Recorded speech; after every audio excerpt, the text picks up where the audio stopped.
तो fundamental rights, आप लोगों में से एक जनरल अंडरस्टैंडिंग से आप लोग, क्योंकि इंटरेक्टिव क्लास में चाह रहा हूँ कि आप लोग कुछ ना कुछ बोलें, क्योंकि आप बोलेंगे गलत सही जो बोलेंगे तो आपको मैं सुधार पाऊंगा और तब ज़्यादा सही रहेगा। आप में से कोई भी मुझे बताए फंडामेंटल राइट्स में फंडामेंटल मीन्स व्हाट, या फंडामेंटल का मतलब क्या होता है, जनरल टर्म में भी आप बता सकते हैं। बताइए पूजा मिश्रा।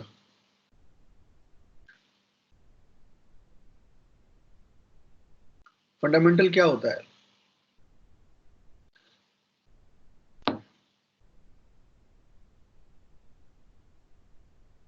Sir basic.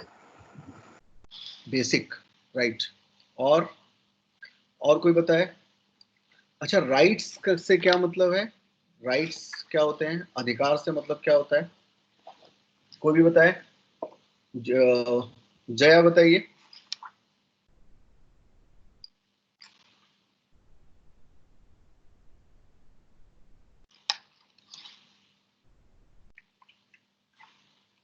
राइट्स क्यों रिक्वायर्ड है और क्या होते हैं?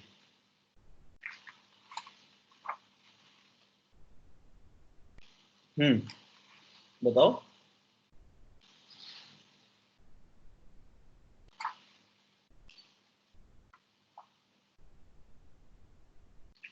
ठीक है, पूजा पाठक बताइए कि राइट्स क्या हैं और क्यों रिक्वायर्ड है?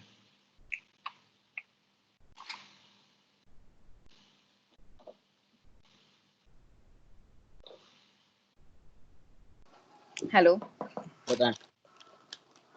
जी sir, rights I think limited,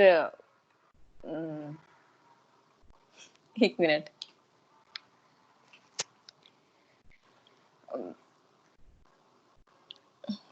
भूल गई सर मैं।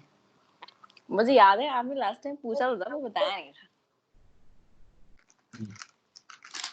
ठीक है, आप माइक ऑफ कर लें। सुनिए,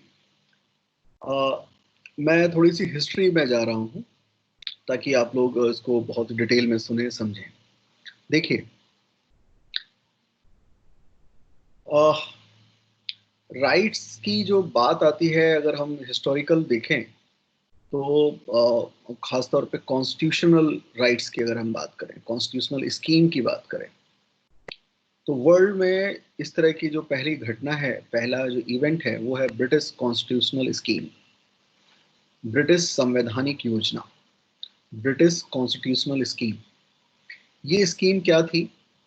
मैं यहाँ से थोड़ा सा बहुत पीछे से शुरू कर रहा हूँ जानबूझ के, ताकि आप चीज़ों को बेहतर ढंग से समझ सकें। एग्जाम में बहुत तरह से क्वेश्चन आते हैं। तो इसकी शुरुआत हम करेंगे 1688। ठीक है, जो आपको ठीक लगे वो नोट करते चलिएगा, क्योंकि आपको बुक में एक जगह नहीं मिलेगी।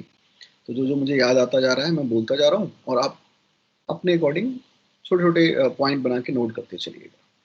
तो मैं आपको बता रहा हूँ कि constitutional scheme of the world, ठीक है, दुनिया में अगर हम कॉन्स्टिट्यूशनल स्कीम की बात करें, कॉन्स्टिट्यूशनल स्कीम का मतलब क्या है? चीज़ों को कॉन्स्टिट्यूशन में रख दिया जाए। वो कॉन्स्टिट्यूशन रिटर्न हो या अनरिटर्न हो, उससे मतलब नहीं है, एक कॉन्स्टिट्यूशनलाइज कर दिया जाए। तो उस ढंग से देखें तो शुरुआत होती है 1688, और वो था कॉन्स्टिट्यूशनल मोनार्की ऑफ ब्रिटेन से। Constitutional monarchy. अब इस कॉन्स्टिट्यूशनल मोनार्की में क्या था, जैसा कि आप समझ पा रहे हैं, ये शब्द ही अपने आप में बता पा रहा है कि मोनार्की तो रहेगी, राजतंत्र तो रहेगा, बट राजतंत्र आर्बिट्ररी नहीं रहेगा, निरंकुश नहीं रहेगा। कैसा रहेगा? कॉन्स्टिट्यूशनल रहेगा। तो डिमांड किसकी हुई? कॉन्स्टिट्यूशनल मोनार्की की। कब की बात है ये? 1600, बोलो, रिपीट करो। 1688। तो ये डेट याद रखना है। 1688 में एक रिवॉल्यूशन हुआ, वहां पे एक ग्लोरियस रिवॉल्यूशन हुआ, है ना, जिसको हम लोग हिंदी में बोलते हैं गौरवमयी क्रांति। कहाँ की बात है ये? ब्रिटेन की बात है। कब की बात है? 1688 की बात है। ग्लोरियस देखो, रिवॉल्यूशन का मतलब क्या होता है? रिवॉल्यूशन का मतलब जो सिस्टम है उसको पूरी तरह बदल देना। उसकी रिक्वायरमेंट के अकॉर्डिंग अगर कोई डिमांड होती है, उसको हम बोलते हैं रेवोल्यूशन।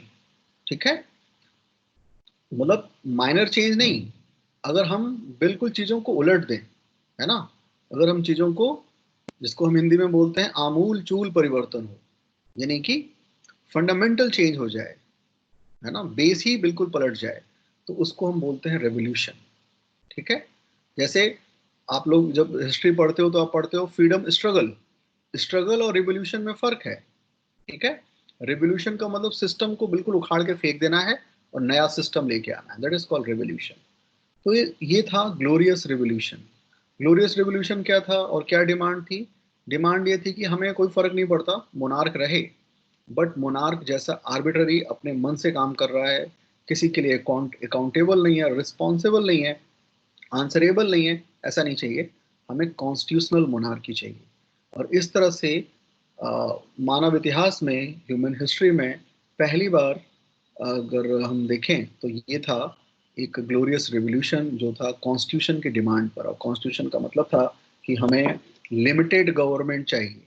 ये शब्द शब्द जो जो आपको ठीक लगे नोट करते चलना। कॉन्स्टिट्यूशन का मतलब है कि लिमिटेड गवर्नमेंट चाहिए, अनलिमिटेड गवर्नमेंट नहीं चाहिए। अनलिमिटेड गवर्नमेंट का मतलब जैसे पहले मोनार्क था, जो मन में आ रहा है सो कर रहा है, किसी के लिए भी अकाउंटेबल नहीं है, ऐसा नहीं चाहिए, कॉन्स्टिट्यूशनल मोनार्की चाहिए। फिर इसमें एक शब्द आया ग्लोरियस रेवोल्यूशन। ग्लोरियस क्यों है? क्योंकि हम देखेंगे इसके बाद के जो मैं आपको रेवोल्यूशन बताऊंगा वो सारे के सारे बहुत ही वायलेंट हैं, खून खराबा हुआ है ना। लेकिन इस वाले में जो 1688 में 1688 में ब्रिटिश कॉन्स्टिट्यूशन स्कीम आया, इसमें कोई खून खराबा नहीं हुआ। क्योंकि इसके बाद हम पढ़ेंगे फ्रांस का, है ना, फ्रेंच कॉन्स्टिट्यूशनल रिवोल्यूशन, या यूएस का, या जर्मनी का, ये सब आप देखेंगे कि बहुत ही खूनी क्रांति हुई है। यानी कि कॉन्स्टिट्यूशन एस्टैब्लिश करने के लिए यहाँ पर बहुत ज्यादा वायलेंस हुआ है। बट ऐसा ब्रिटेन में नहीं हुआ। ब्रिटेन की जो एक क्रांति हुई जिसके अंदर मोनार्क अब कॉन्स्टिट्यूशनल मोनार्क हो गया, वो ग्लोरियस कहलाती है, क्योंकि विदाउट ब्लड हुआ। लोगों ने प्रेशर तो बनाया, ऑफ कोर्स प्रेशर बनाया, बट ब्लड नहीं बहा, आपस की सहमति और सम्मति से ये हो गया। ठीक है, इसलिए वर्ल्ड में उसको कहते हैं क्या, ग्लोरियस रिवोल्यूशन। और इसमें हुआ क्या? इसमें ये हुआ कि राजा को कहा कि आप राजा रहिए, बट आप अपने मन से काम नहीं कर पाएंगे, आपके नीचे हम एक पार्लियामेंट बनाते हैं, है ना। उसमें दो हाउसेस होंगे, House of Lords and House of Commons. और हम हाउस ऑफ कॉमन्स में डायरेक्ट चुन के लोगों को भेजेंगे, जो जनता चुन के भेजेगी हाउस ऑफ कॉमन्स में, वो रूल्स एंड रेगुलेशन बनाएंगे। और आपका काम होगा केवल सहमति देना, अपना एसेंट देना, अपनी हामी भरना। आप केवल एक ऑर्नामेंटल हेड होंगे, आप एक टिटिकुलर हेड होंगे, ना कि रियल हेड होंगे। रियल हेड कौन होगा? पब्लिक। और पब्लिक जिनको भेज रही है, जनता जिनको भेज रही है पार्लियामेंट में। क्यों ऐसा क्यों? क्योंकि हमें चाहिए राइट्स। क्यों राइट्स चाहिए? राइट्स के बिना डेवलपमेंट संभव नहीं है, पॉसिबल नहीं है। राइट्स रिक्वायर्ड है डेवलपमेंट के लिए, और कुछ राइट्स तो इतने रिक्वायर्ड हैं कि उनके बिना ओवरऑल डेवलपमेंट हो ही नहीं सकता। वो डेवलपमेंट के लिए वो राइट्स फंडामेंटल हैं, मिनिमम हैं, वो कंप्लीट नहीं है, उनके अलावा भी बहुत कुछ चाहिए, बट वो मिनिमम है। अब आप लोग मुझे सोच के बताइए, एक एक ह्यूमन के लिए क्या मिनिमम राइट्स हैं कि इसके बिना तो काम चल ही नहीं सकता? बताएं जरा, बोलते रहो, इंटरेक्टिव होनी चाहिए क्लास, बोलते रहिए। Right to life. ठीक है, और क्या? Sir freedom. क्या फ्रीडम? वही तो पूछ रहा हूँ, क्या फ्रीडम होना चाहिए?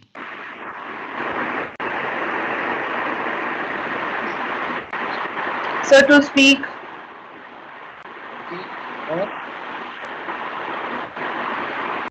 क्या क्या रिक्वायर्ड है एक ह्यूमन को जिंदा रहने के लिए, ये बताओ मुझे। अच्छा ऋतुराज बताइए। सर मेरे अकॉर्डिंग तो रिक्वायर्ड सबसे ज्यादा जरूरी है कि जो मेरी कैपेबिलिटीज हैं मैं उनको दिखा पाऊँ और अपना विकास कर पाऊँ ज्यादा से ज्यादा। तुम लोग कितने इंटेलेक्चुअल बातें कर रहे हो। अरे भैया, खाना, पानी, रोटी कपड़ा मकान। हवा। क्या क्या पूजा पाठक, क्या कहा आपने? रोटी कपड़ा मकान। हाँ, बेसिक नीड तो ये होती है ना। बेसिक नीड की बाद में चूज करेंगे ना प्रोफेशन, पहले खाना तो मिले, पढ़ाई की तो बाद में सोचेंगे लोग। आज के सिनेरियो में खाना, मकान और इंटरनेट, मोबाइल, राइट। तो फंडामेंटल का मतलब मैं बार बार कह रहा हूं, मैं सबसे बेसिक चीज पूछ रहा हूं। ऑफ कोर्स रोटी, रोटी का मतलब उसमें पानी भी आ गया, खाना, पानी, हवा, है ना, ये सब चाहिए, है ना। इसको हम कह सकते हैं रोटी, कपड़ा और मकान, ठीक है, और इंटरनेट और इलेक्ट्रिसिटी, और इस तरह से हम चीजों को जोड़ते जाएंगे। बट आधार यानी बेस क्या रहेगा? खाना। तो जिनको ये जितने नाम लिए हैं वो सब क्या है? फिजिकल रिक्वायरमेंट है ह्यूमन की, भौतिक आवश्यकताएं हैं मनुष्य की। ये वो भौतिक आवश्यकताएं हैं, अगर इनको माइनस कर दें तो बाकी चीजों का नंबर ही नहीं आएगा, जब बचेंगे ही नहीं। तो फंडामेंटल राइट्स वो राइट्स की डिमांड थी जो मिनिमम है, वो कंप्लीट नहीं है, खाली उनसे हम ग्रोथ नहीं करेंगे, बट वो भी ना नहीं होंगे तो हमारा सर्वाइवल ही नहीं होगा। तो इस तरह से डिमांड हुई। और अगर कभी किसी राइट्स को लेना हो, जैसे जिंदा रहने का अधिकार, जीवन जीने का अधिकार, अगर कोई छीन रहा है और छीनना पड़ रहा है अगर सोसाइटी में किसी आदमी का, तो वो कैसा होना चाहिए? रीजनेबल रीजन होना चाहिए उसके लिए। हो सकता है कि एक अपराधी है समाज का और उसको सजा देना जरूरी है, और सजा में क्या देना है? कैपिटल पनिशमेंट देना है, उसको मृत्यु दंड देना है, तो दिया जा सकता है। उसकी लाइफ को छीना जा सकता है, जो मिनिमम रिक्वायरमेंट है जीवन जीने के लिए। जीवन तो चाहिए, बट जीवन को खत्म किया जा सकता है कब? जब रीजनेबल रीजन हो, यानी युक्त कोई ऐसी लॉजिकल बात हो जिसको मनमाने ढंग से ना किया गया हो, और वो लॉजिक इतना ट्रांसपेरेंट हो कि कोई भी देखे, कोई भी इसको समझेगा तो उसी डिसीजन तक पहुंचेगा कि इस आदमी को कैपिटल पनिशमेंट मिलना चाहिए या इस आदमी को जेल में डाल देना चाहिए, ठीक है। तो रिस्ट्रिक्शंस से मनाही नहीं थी, बट मनमाने ढंग के जो रिस्ट्रिक्शंस थे, इन सब से मनाही थी, जो कि मोनार्की अपना अपना एक करेक्टर है। मोनार्क का अपना करेक्टर क्या है?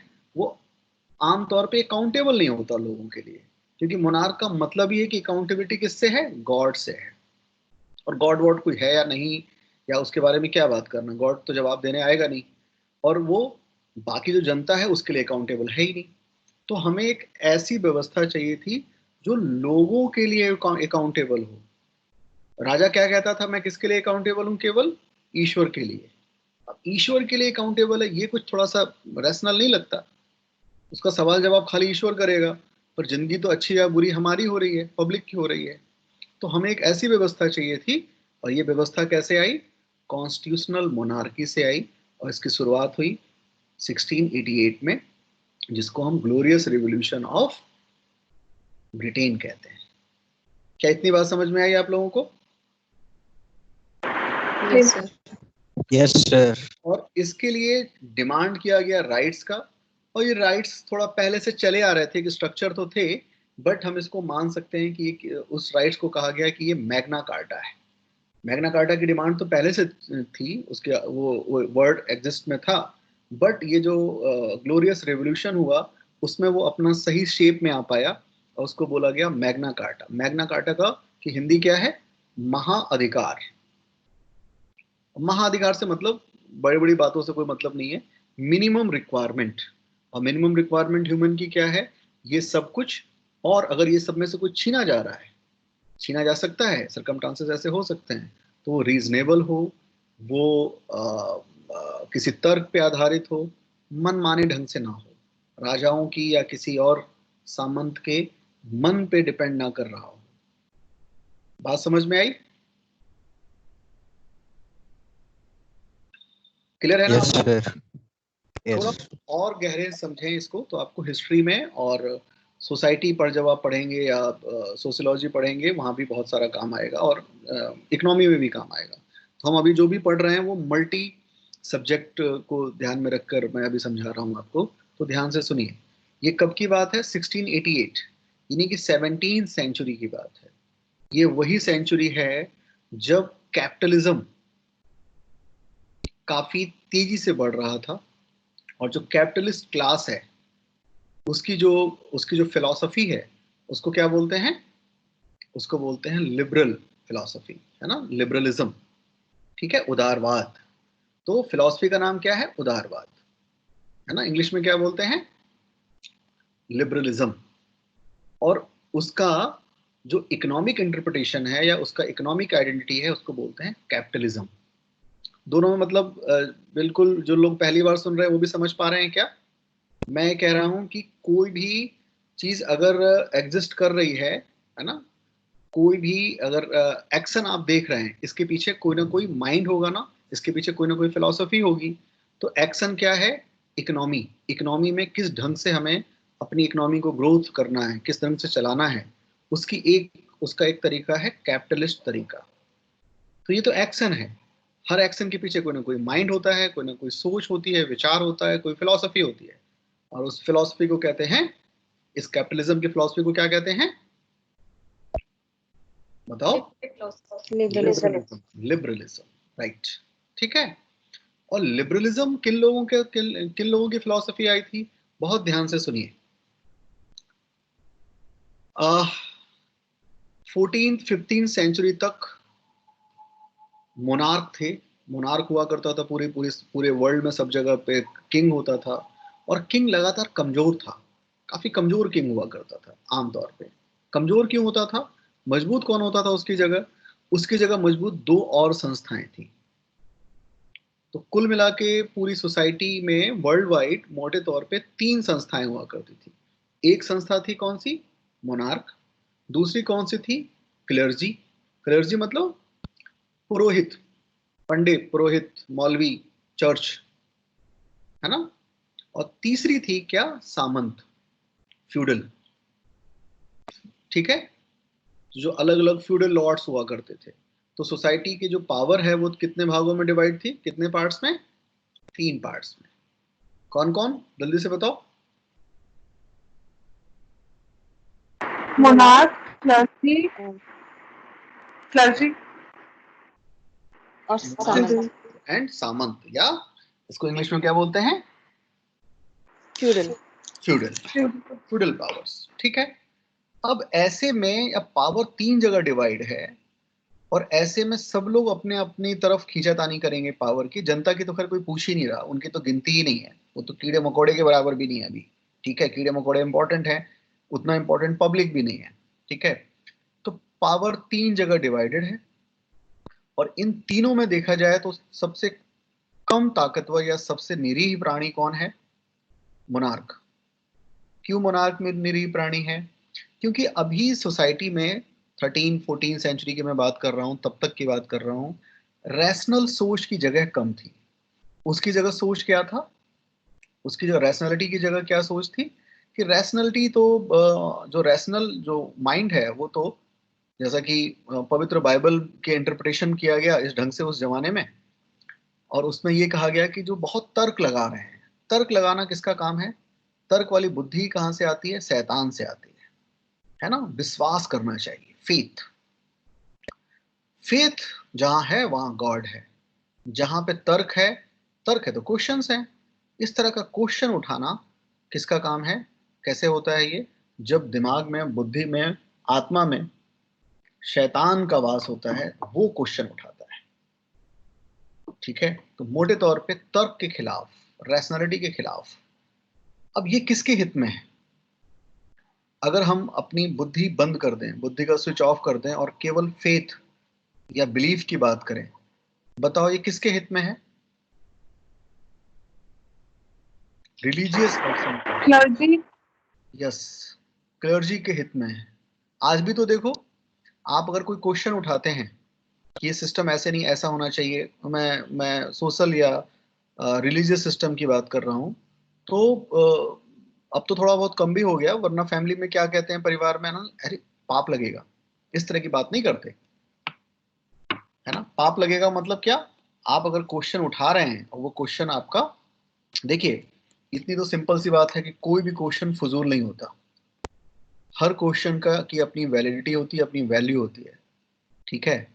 अगर फजूल कहा जा रहा है तो या तो वो गलत समय पूछा जा रहा है तो अलग बात है, इरेलीवेंट टाइम पूछा जा रहा है तो एक मैटर अलग है, वरना अपने आप में कोई क्वेश्चन भी फजूल नहीं होता। बट चुप कराने का एक बहुत बढ़िया साधन क्या है, कह रहे पाप लगेगा, भगवान नाराज हो जाएंगे, मतलब इर्रेशनल बात करें।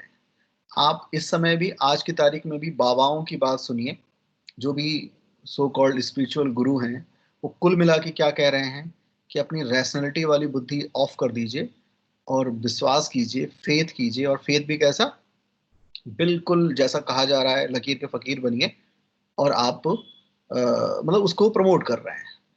तो ये तो हम तब भी बहुत सारी बातें अब कहने लगे हैं, आज से 500 600 800 साल पहले बड़ा मुश्किल था।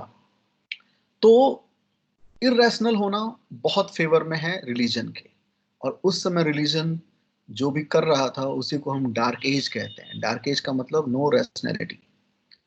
बट जैसे जैसे अब रैशनैलिटी आई, दुनिया रैशनल हुई, और रैशनैलिटी की शुरुआत की बहुत सारी वजह हैं, बट एक वजह, एक बड़ी वजह क्या है आपको याद रखना है हिस्ट्री में, वर्ल्ड हिस्ट्री में, वो वजह क्या है, पेपर का इनोवेशन ऑफ पेपर, कागज का इनोवेट होना, कागज का इजाद होना, प्रिंटिंग प्रेस का आ जाना। प्रिंटिंग प्रेस के आ जाने से कमाल हो गया। ये कोई 12-13 सेंचुरी की बात है, और कमाल है ये भी किसने इजाद किया था, किस कंट्री ने, चाइना। China. पेपर के आ जाने से और प्रिंटिंग प्रेस के आ जाने से क्या हुआ, बहुत कुछ हुआ। अब बाइबल या कोई भी पवित्र पुस्तक किसी चमड़े पर या किसी धातु पर लिखने की आवश्यकता नहीं थी, जिसकी जिसकी कॉपियां बहुत कम होंगी। पेपर पे छप सकता था और बहुत बड़ी संख्या में छप सकता था, और बड़ी संख्या में छपेगा तो वो लोगों तक पहुंचेगा, और लोग जब खुद से पढ़ेंगे, देखेंगे और जानेंगे कि अरे अब तक जो हमें चर्च बताता था ऊट पटांग बातें, ऐसी तो कुछ लिखा हुआ नहीं है बाइबल में। अब तक तो हमें इरेशनल ढंग से इसने हमें समझाया। क्यों समझाया, क्योंकि अवेलेबल ही नहीं थी, किताबें अवेलेबल नहीं थी। क्यों अवेलेबल नहीं थी, बहुत मुश्किल है कि चमड़े पर या किसी जो पहले तरीका था लिखने का, या किसी वृक्ष के छाल पे लिखना, इतनी कॉपी अवेलेबल नहीं हो सकती, बहुत लिमिटेड ही होंगी अवेलेबल। लेकिन जैसे ही प्रिंटिंग प्रेस आया, ज्ञान का विस्तार हुआ, लोगों ने पढ़ा समझा, और जैसे जैसे जैसे हम पढ़ते हैं समझते हैं, हम रैशनल होते ही हैं। रैशनल हुए बिना हम रह नहीं सकते। तो लोगों के अंदर रैशनैलिटी आई, और धीरे धीरे क्वेश्चन पूछना, अपने आप से, अपने इन्वायरमेंट से, अपने आसपास से क्वेश्चन पूछना शुरू किया, क्या, क्यों, कैसे।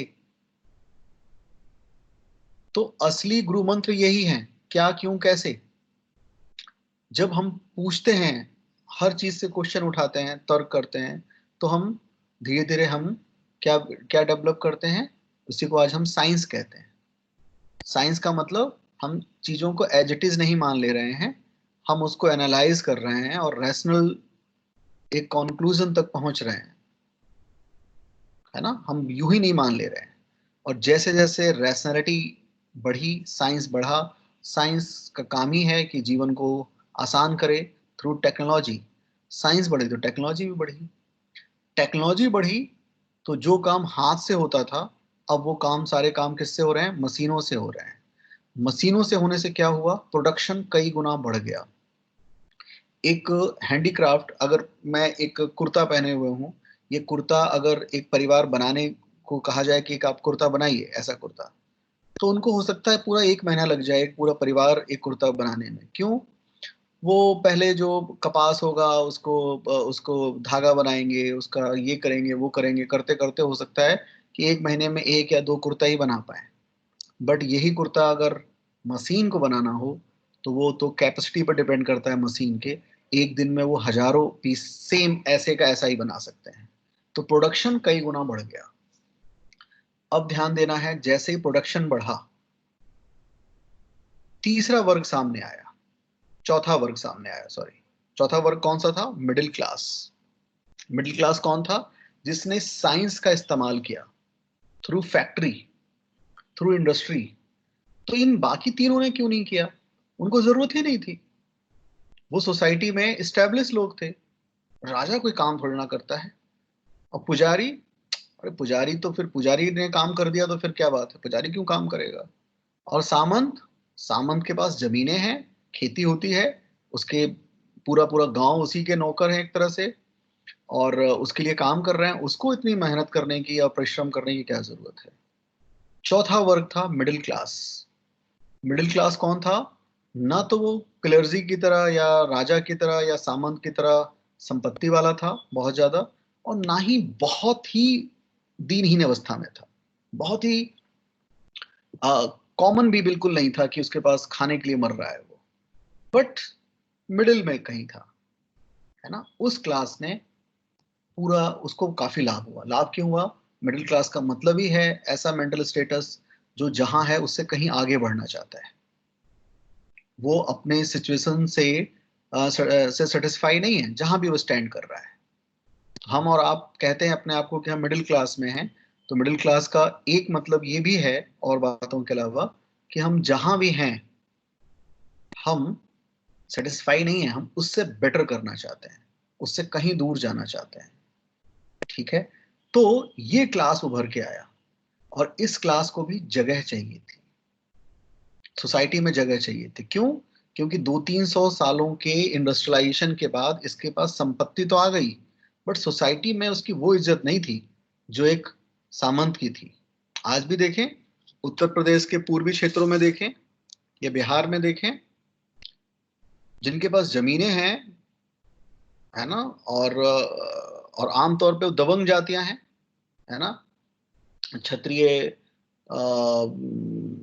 यादव, जाट, तो 3 4 5 जो दबंग जातियां हैं उनके पास मोटे तौर पर खेती हर जमीन काफी है, ज्यादा है, तुलनात्मक रूप से दूसरी जातियों की तुलना में ज्यादा है। और जब इनके पास खेती हर जमीन ज्यादा है, तो ये जो समय था या ये जो थे अपने आप में छोटे मोटे, भारत में भी हम देख सकते हैं सामंत थे, तो जिनकी मेन इकोनॉमी किस पे थी? खेती पे थी। और ये आमतौर पे काम वाम करने पे बहुत भरोसा नहीं करते थे, या बहुत ज्यादा पढ़ाई कर लेने पे भरोसा नहीं कर रहे हैं। इनका तो ठीक ठाक चल रहा है, ठीक है, सोसाइटी में इज्जत भी काफी है, ठीक है। लेकिन वो क्लास जो कहीं बीच में था उसने बड़ी कोशिश की और एक चौथा वर्ग निकल के आया जिसको हम मिडिल क्लास कहेंगे। ये मैं पूरे वर्ल्ड वाइड बात कर रहा हूँ, खास तौर पे यूरोप की बात कर रहा हूँ, ठीक है। तो इस क्लास में इंडस्ट्रियल रिवॉल्यूशन का इकोनॉमिक फायदा हुआ, बट सोसाइटी ने में उतनी कोई इज्जत नहीं हुई। ये तो कह सकते हैं कि भाई उसके पास संपत्ति बहुत है, बट खानदानी नहीं है। खानदानी कौन है? भारत में भी खानदानी किसे कहते हैं? मोटे तौर पर सामंत जो हैं, जो जमीनों से जुड़े हुए हैं, जमीनों की जिनकी, और मुख्य आमदनी जो एक जमाने तक जमीनों से हुआ करता था, खेती से हुआ करता था।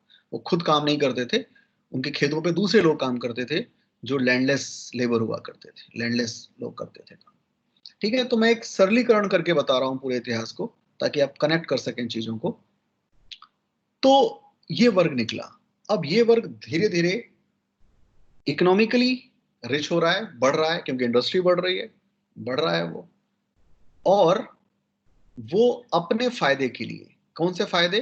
ताकि इकोनॉमी में उसका फायदा हो, ताकि सोसाइटी में उसको जगह मिल सके, क्योंकि अभी नया नया अमीर हुआ है, सोसाइटी उसको वो इज्जत नहीं दे रही है जो अभी भी सामंतों की है, चाहे वो उनकी तुलना में गरीब ही हो, उनके तुलना में थोड़े कम ही संपत्ति हो। बट वही बात जो मैं कह रहा हूं, भारत में कहा जाता है खानदानी, ठीक है। तो कुछ ऐसी ही बात।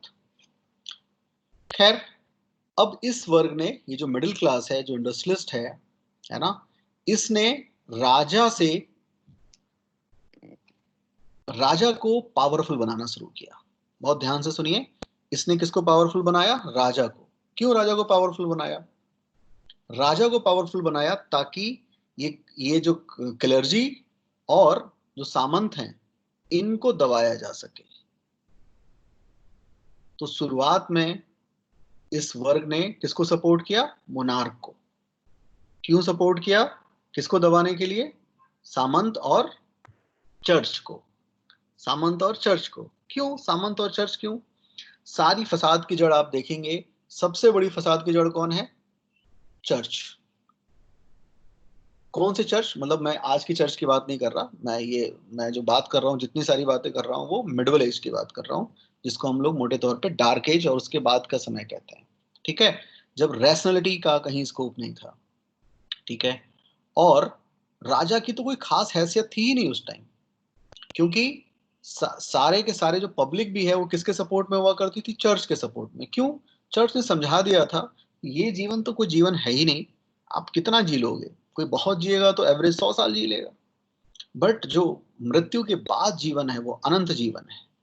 ठीक है, स्वर्ग का सिंहासन है और ये है और वो है, वो असली जीवन है, और उस जीवन के लिए हमें सब कुछ करना चाहिए। कहीं पे कोई अकाल पड़ जाए, कहीं मृत्यु हो, कहीं पर कोई बीमारी फैल जाए, हैजा वगैरह वगैरह, तो वो समझा देता था और लोग समझ भी जाते थे कि ईश्वर नाराज है आपके पाप के कर्मों से। और तो कहने का मतलब पूरी सोसाइटी में चर्च का बहुत ज्यादा दबदबा था। वो राजा को भी रिप्लेस कर दिया करते थे। कितनी ही कहानी है, अगर आप पुरानी कहानियां पढ़ेंगे, चाहे वो विलियम शेक्सपियर वगैरह हो किसी की, तो आप देखेंगे राजा को तो कभी भी हटाया जा सकता था, उसकी पोजीशन तो बड़ी ढीली थी। किसके सामने? चर्च के सामने। तो चर्च को दबाना था। दूसरे, ये सामंतों को भी दबाना था। क्यों सामंतों को दबाना था? ये सामंत धीरे धीरे इतने ताकतवर हो गए थे कि राजा की स्थिति हमेशा कमजोर रहती थी। 10-20 सामंत मिलके राजा को हटा दिया करते थे, नए राजा ले आते थे। आप अगर इंडियन हिस्ट्री भी पढ़ेंगे, मेडवल हिस्ट्री पढ़ेंगे, तो आप देखेंगे बलवन के बाद, है ना, अगर इंडियन हिस्ट्री पढ़ेंगे, मेडवल हिस्ट्री, तो बलवन के बाद जो स्थिति हुई उसमें रोज राजा हटा दिए जा रहे हैं, है ना, सामंत मिलकर राजा हटा दे रहे हैं। ऐसे वर्ल्ड वाइड भी था कमोवेश। तो इस क्लास ने सपोर्ट किया मोनार्क को, ताकि इन दोनों को दबाया जा सके। धीरे धीरे मोनार्क उभर के आया, और मोनार्क बहुत अच्छे ढंग से उभरा, ब्रिटेन में भी और फ्रांस में भी। किसके किसके खिलाफ? क्लेर्जी और फ्यूडल क्लास। रूलिंग क्लास के खिलाफ। ठीक है, अब धीरे धीरे कोई 100, 125, 150 साल में मोनार्क की ठीक ठाक स्थिति हो गई, क्योंकि धीरे धीरे चर्च कमजोर हुआ और फ्यूडल पावर्स कमजोर हुए धीरे धीरे। ठीक है, हर कंट्री में अलग अलग स्पीड है, बट कमजोर हो रहे हैं।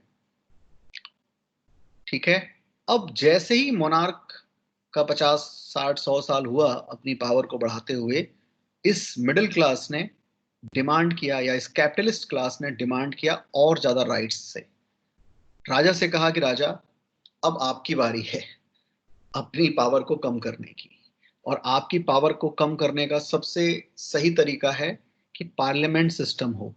कानून बनाने का अधिकार आपके पास एक्सक्लूसिव नहीं होना चाहिए, वो आप शेयर कीजिए मेरे साथ, मिडिल क्लास के साथ शेयर कीजिए, कैपिटलिस्ट क्लास के साथ शेयर कीजिए। तो चाहे फ्रांस हो या ब्रिटेन हो, वोट देने का अधिकार हुआ लिमिटेड लोगों को। किन लोगों को?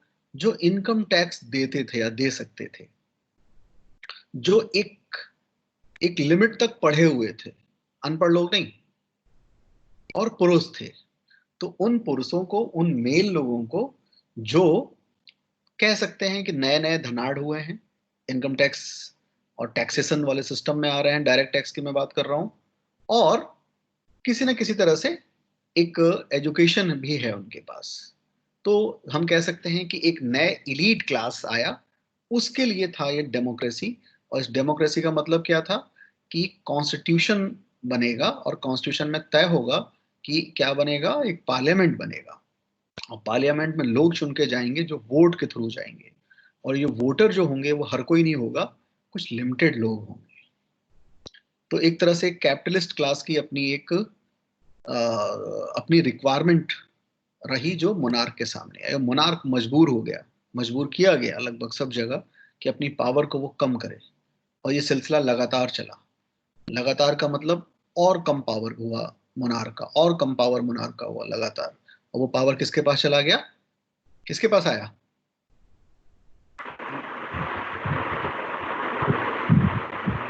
Middle class. तो मिडिल क्लास को यस, यानी कि इंडस्ट्रियलिस्ट या जो ये जो कैपिटलिस्ट हैं, इनके पास आया। राइट?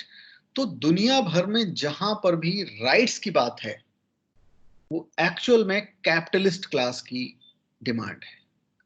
तो इस तरह से देखें, मैंने इतना लंबा चौड़ा आपको क्यों बताया, ध्यान से सुनिए। एक क्वेश्चन, बहुत हल्का सा क्वेश्चन आया है, इस पूरा क्वेश्चन कभी भी आ सकता है कि इंडियन कॉन्स्टिट्यूशन को अगर हमें तौलना हो कि इसमें सोशलिज्म और कैपिटलिज्म दोनों में से ज्यादा एलिमेंट किसके हैं, तो कैपिटलिज्म के एलिमेंट ज्यादा हैं।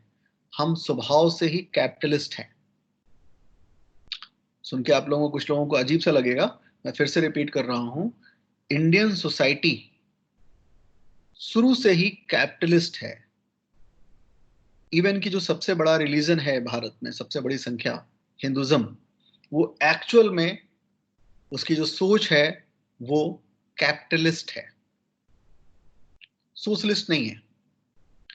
ये अलग बात है कि कैपिटलिस्ट क्लास के अंदर ही वेलफेयर होता है। वेलफेयर के जो एलिमेंट हैं वो कोई बहुत अच्छा एलिमेंट नहीं है वेलफेयर का। वेलफेयर का मतलब होता है जैसे कोई सेठ जी हैं, वो 50 ऊट पटांग काम करते हैं सोसाइटी में, बट मंदिर में जाके दान कर देते हैं, या क्या, मंदिर में जाके थोड़ा सा दान करते हैं, या आपका सराय बना देते हैं, या धर्मशाला बनाते हैं, बट 100 रुपए उन्होंने ब्लैक से और कैसे कैसे कमाया और उसमें से 10-20 रुपए उन्होंने दान कर दिए। ये दान क्या कहलाता है कैपिटलिज्म में? वेलफेयर। तो वेलफेयर की धारणा भी किसकी है? कैपिटलिस्ट क्लास की ही है। क्यों? मैंने क्यों कहा कि हमारा जो झुकाव है हमारे पूरे कॉन्स्टिट्यूशन का कैपिटलिज्म की तरफ है, जबकि हमने तो अभी थोड़े दिन पहले तो पढ़ा है हमने प्रेम्बल में कि हम घोषित रूप से क्या हैं? सोशलिस्ट हैं। बट वो सब हमारा क्या है? आइडियल है, रियल नहीं है। क्योंकि आपको पता है प्रियम्बल को पूरा कर, प्रियम्बल में जो बातें दी गई हैं उसके लिए हम कोर्ट में, मतलब वो जुडिशेबल नहीं है, हम कोर्ट में नहीं ले जा सकते उसको कि सर ये बातें पूरी नहीं हो रही हैं, है ना। प्रियम्बल की डिमांड को लेकर या उस वैल्यू को लेकर उसको केस नहीं किया जा सकता, सुप्रीम कोर्ट हम नहीं जा सकते। बट हम किसके लिए सुप्रीम कोर्ट जा सकते हैं? किन राइट्स को के प्रोटेक्शन में? Fundamental rights. Fundamental rights. Fundamental rights.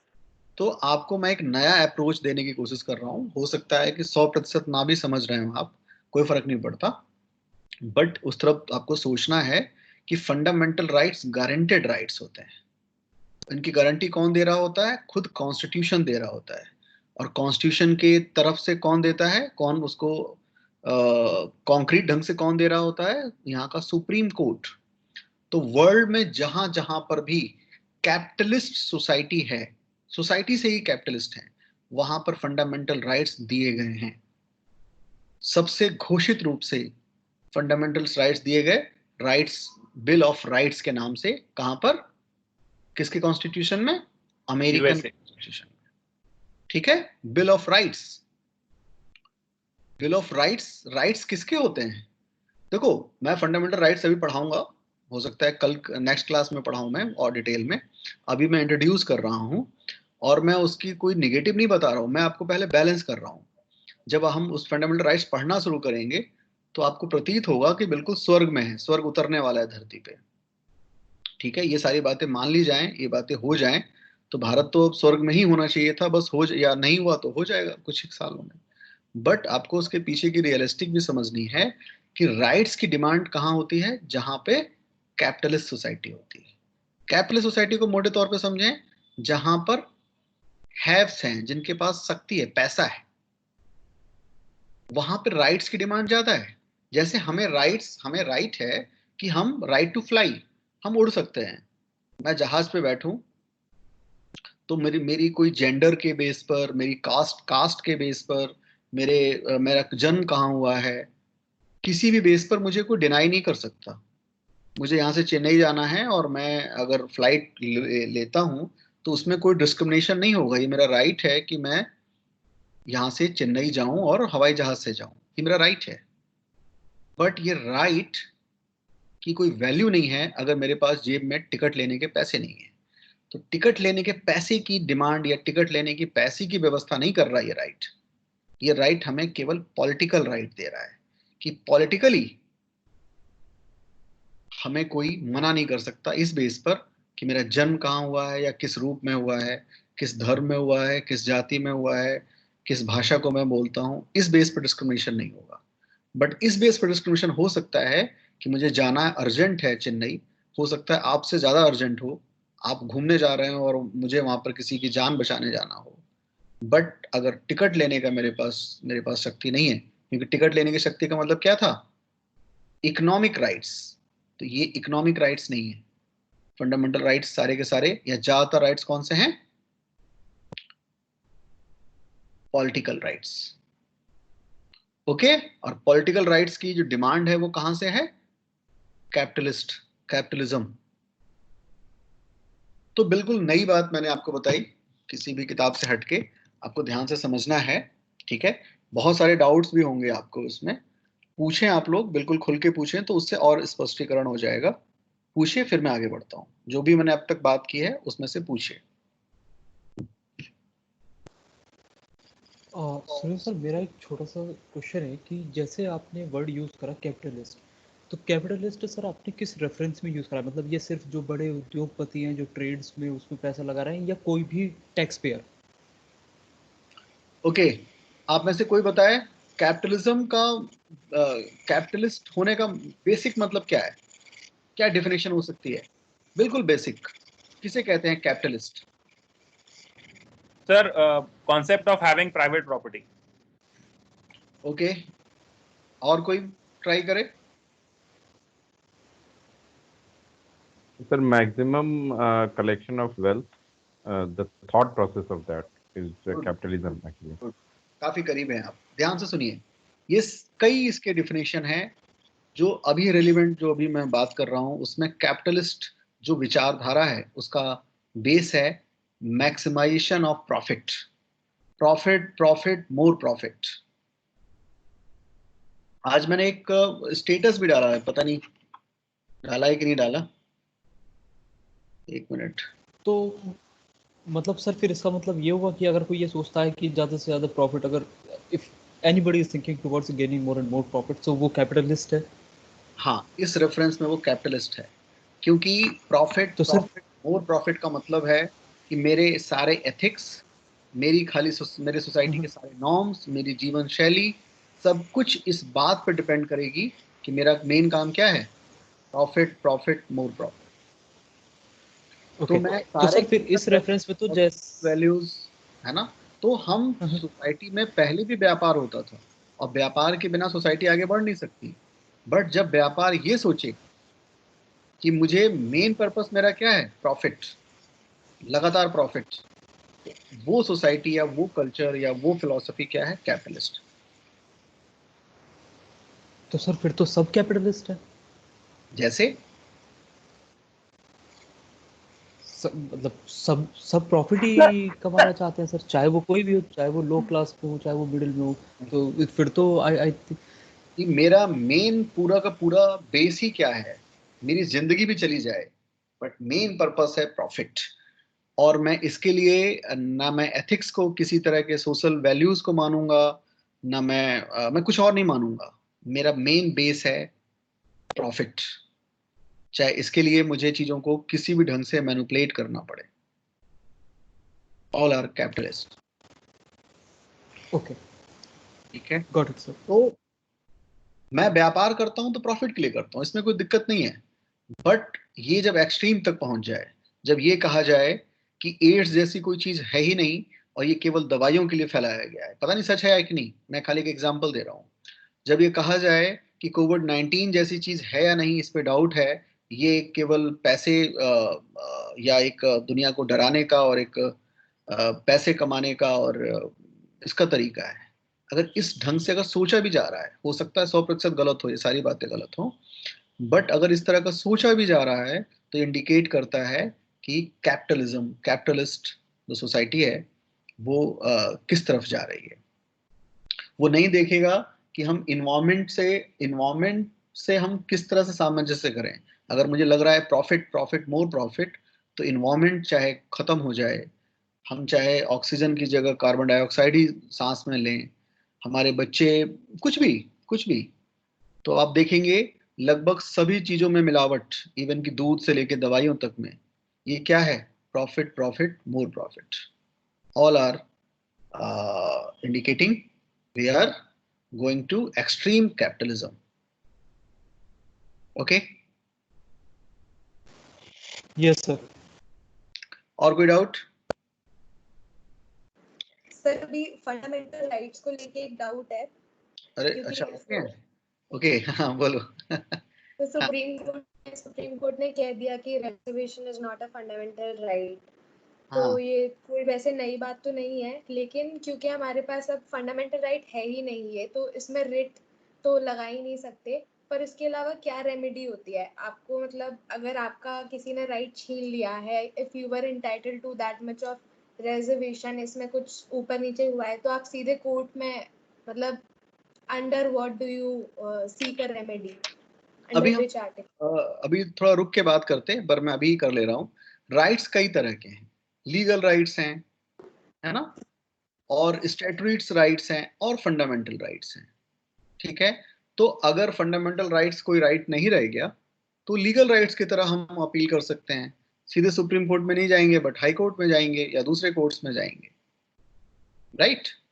तो किसी राइट का फंडामेंटल राइट ना रहना ये इंडिकेट नहीं करता कि वो और दूसरी तरह का राइट नहीं हो सकता। वो मेरा लीगल राइट हो सकता है, वो मेरा स्टैट्यूटरी राइट्स हो सकता है। ओके सर तो ये जो केसेस है इंदिरा स्वानी वगैरह, ये एक लीगल केसेस की तरह ही आए हैं ऊपर? नहीं, अभी सुप्रीम कोर्ट ने कहा कि इस मामले में कि ये एक फंडामेंटल राइट नहीं है। तो अब से जो है, अगर इस तरह के कोई रिजर्वेशन से रिलेटेड कोई अपील आएगी तो उसको फंडामेंटल राइट्स में नहीं रखा जाएगा, वो लीगल राइट्स की तरह आएंगे अब से। ओके, तो थोड़ी जल्दीबाजी हो जाएगी अभी तो, है ना? अच्छा, मुझे लगता है मैंने सभी को भेज दिया वो मैसेज, इसलिए ओके, तो थोड़ी जल्दीबाजी हो जाएगा। बाकी अब तक की बात समझ में आई सब लोगों को? Yes sir. अरे मुझे तो लगा कि मैंने, आप लोग बहुत सारे क्वेश्चन करेंगे, लेकिन अच्छा, अच्छी बात है, संतुष्ट है तो ठीक है। तो मैंने बताया कि कॉन्स्टिट्यूशनल मोनार्की के साथ ये चीज और कॉन्क्रीट फॉर्म में आई, ठीक है, जिसमें पार्लियामेंट्री सिस्टम आया, और भी चीजें आई। और मोटे तौर पर ये क्या थी? हिस्सेदारी थी, ताकत की हिस्सेदारी, सब जगह की हिस्सेदारी। किसकी किसकी किसकी तरफ से? कैपिटलिज्म की तरफ से। ठीक है, ऐसा नहीं है कि कैपिटलिज्म ने हमें दिया नहीं है कुछ, हमें बहुत कुछ दिया है ना। मैं ऐसा नहीं कि मैं कैपिटलिज्म के मैं खिलाफ हूँ, मेरे खिलाफ होने या ना होने से कोई फर्क नहीं पड़ता। मैं आपको एक बैलेंस अप्रोच कर रहा हूँ, क्योंकि आमतौर पे हमारे कॉन्स्टिट्यूशन में सब जगह ऐसा दर्शाया गया है, कई बार बुक्स में तो ऐसा पढ़ के लगता है कि हम एक्चुअल में सोशलिस्ट थे, क्योंकि कई साफ साफ लिखा है एम लक्ष्मीकांत ने कि जब सोशलिस्ट वर्ड यूज नहीं भी किया गया था तब भी हम सोशलिस्ट थे। पर वो सोशलिज्म वाले सारे एग्जाम्पल कहाँ का देते हैं? डीपीएसपी का देते हैं। और डीपीएसपी क्या है? इन्फोर्सेबल नहीं है कोर्ट में, ठीक है? या वो क्या, मैं किसी का नाम खाली नहीं ले रहा, मतलब कोई भी राइटर, ज्यादातर राइटर, ठीक है, बट हमें समझना चाहिए कि फोर्सेबल क्या है। दिखाने के दांत की मैं बात नहीं कर रहा, एक्चुअल में काटने वाले दांत कौन से हैं?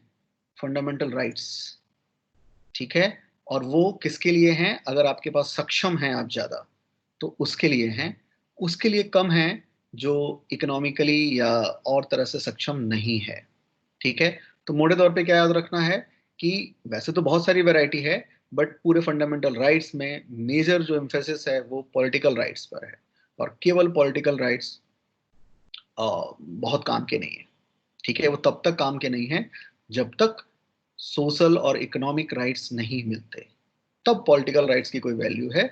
जैसा कि हमारे प्रियम्बल में भी जो सीरीज है ना, जो सीरीज है जस्टिस की, क्या है जस्टिस की सीरीज? शुरू में क्या है? सोशल, फिर इकोनॉमिक एंड देन पॉलिटिकल। पर अगर हम पॉलिटिकल को हम क्या दे रहे हैं? हम उसको दे रहे हैं कि आप इसमें से अगर कोई कम करता है तो आप सीधे सुप्रीम कोर्ट जा सकते हैं। इसके लिए आपको किसी वकील की भी जरूरत नहीं है, आप इसको एक प्लेन पेपर पे भी एप्लीकेशन दे सकते हैं और सुप्रीम कोर्ट उसको सबसे पहले कंसीडर करेगा और उसके लिए रिट इशू करेगा। हम आगे पढ़ेंगे जो लोग नहीं जानते। रिट इशू होने का मतलब सबसे पहले, अगर आप एडमिनिस्ट्रेटिव अथॉरिटी हैं तो अगर कोई रिट इशू हुआ है तो सबसे पहले आप मान लीजिए कलेक्टर हैं, एसपी हैं, जो भी हैं, तो रिट वाले जो जितने आपके पास आए हैं उन पे सबसे पहले कार्रवाई करनी होती है। ठीक है, बाकी काम छोड़कर, बाकी काम को की प्रेफरेंस को कम करके आप रिट पर वर्क करते हैं। और रिट किस बात पे इशू होता है? फंडामेंटल राइट्स के प्रोटेक्शन में। और फंडामेंटल राइट्स का प्रोटेक्शन मोटे तौर पे पॉलिटिकल राइट्स का प्रोटेक्शन है, कुछ अपवादों को छोड़कर। और पॉलिटिकल राइट्स की डिमांड जब पेट भरा हो और जेब में पैसे हो तो ज्यादा होता है। उनके और ज्यादा हैं जिनके पेट ज्यादा भरे हैं और पेट जेब में पैसा ज्यादा है, उनके राइट्स ऑफ कोर्स ज्यादा हो जाएंगे। जैसे अभी तो मैं एक जनरल बात कर रहा हूं, जैसे हम में से कोई भी इलेक्शन में खड़ा हो सकता है। आप एमपी बन सकते हैं, एमएलए बन सकते हैं, कोई भी इलेक्शन में खड़ा हो सकता है। जो मिनिमम क्राइटेरिया है उसको फुलफिल कर दें। मिनिमम क्राइटेरिया बहुत मामूली है, जैसे आपकी एज, जैसे कि मान लो लेट्स से आपको मेंबर ऑफ पार्लियामेंट लोकसभा के लिए लड़ना है इलेक्शन, तो आप 25 साल की एज पूरी कर चुके हों, भारतीय हों, पागल या दिवालिया ना हो। मोटे तौर पे तो यही है। पर ये तो लाखों करोड़ों लोग फुलफिल करेंगे। तो क्या लाखों करोड़ों लोग इलेक्शन में पार्टिसिपेट कर सकते हैं, इलेक्शन लड़ सकते हैं, चुनाव में खड़े हो सकते हैं as a member of parliament Lok Sabha? हाँ, हो सकते हैं, ये राइट है आपका। कौन सा राइट है ये? वैसे तो लीगल राइट है बट ये पॉलिटिकल राइट है। मेरी बात समझ रहे हैं ना? पॉलिटिक्स में पार्टिसिपेट करना। All clear? समझ में आ रहा है ना? बट में खड़े हो जाने से क्या मतलब है? मैं इलेक्शन में क्या जीत भी जाऊंगा क्या? उसके एवज में जिसके पास मनी पावर और मसल्स पावर है उसके खिलाफ मैं जीत पाऊं, इसके चांसेस बहुत ही कम हैं। तो जीतेगा कौन? जो मसल्स पावर में और मनी पावर में, मोटे तौर पे मनी पावर में मुझसे कहीं ज्यादा होगा। तो आखिरकार ये राइट्स यूं तो सबको मिले हैं, बट ये एक्चुअल में किसके लिए वर्क करेंगे? जिसकी पॉकेट ज्यादा डीप है। समझ में बात आई आप लोगों के?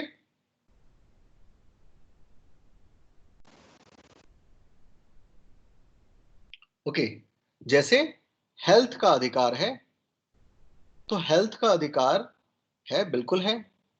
तो मुझे पॉलिटिकल ग्राउंड पर किसी भी हॉस्पिटल में एडमिट करने से कोई मना नहीं कर सकता। पॉलिटिकल ग्राउंड क्या होगा? मेरी पॉलिटिकल आइडेंटिटी कुछ भी हो, हॉस्पिटल मना नहीं करेगा। बट मेरी इकोनॉमिक आइडेंटिटी जो होगी उसके अकॉर्डिंग मेरा एडमिशन होगा मेरा। और वो हो सकता है कि जो ज्यादा क्रिटिकल कंडीशन में है बट इकोनॉमिकली वो स्ट्रांग नहीं है, तुलना में जिस इकोनॉमिकली ज्यादा स्ट्रांग है, वो उसके राइट्स को खा जाएगा, उसको ओवरलैप कर जाएगा। बात समझ में आई आप लोगों को? क्लियर है?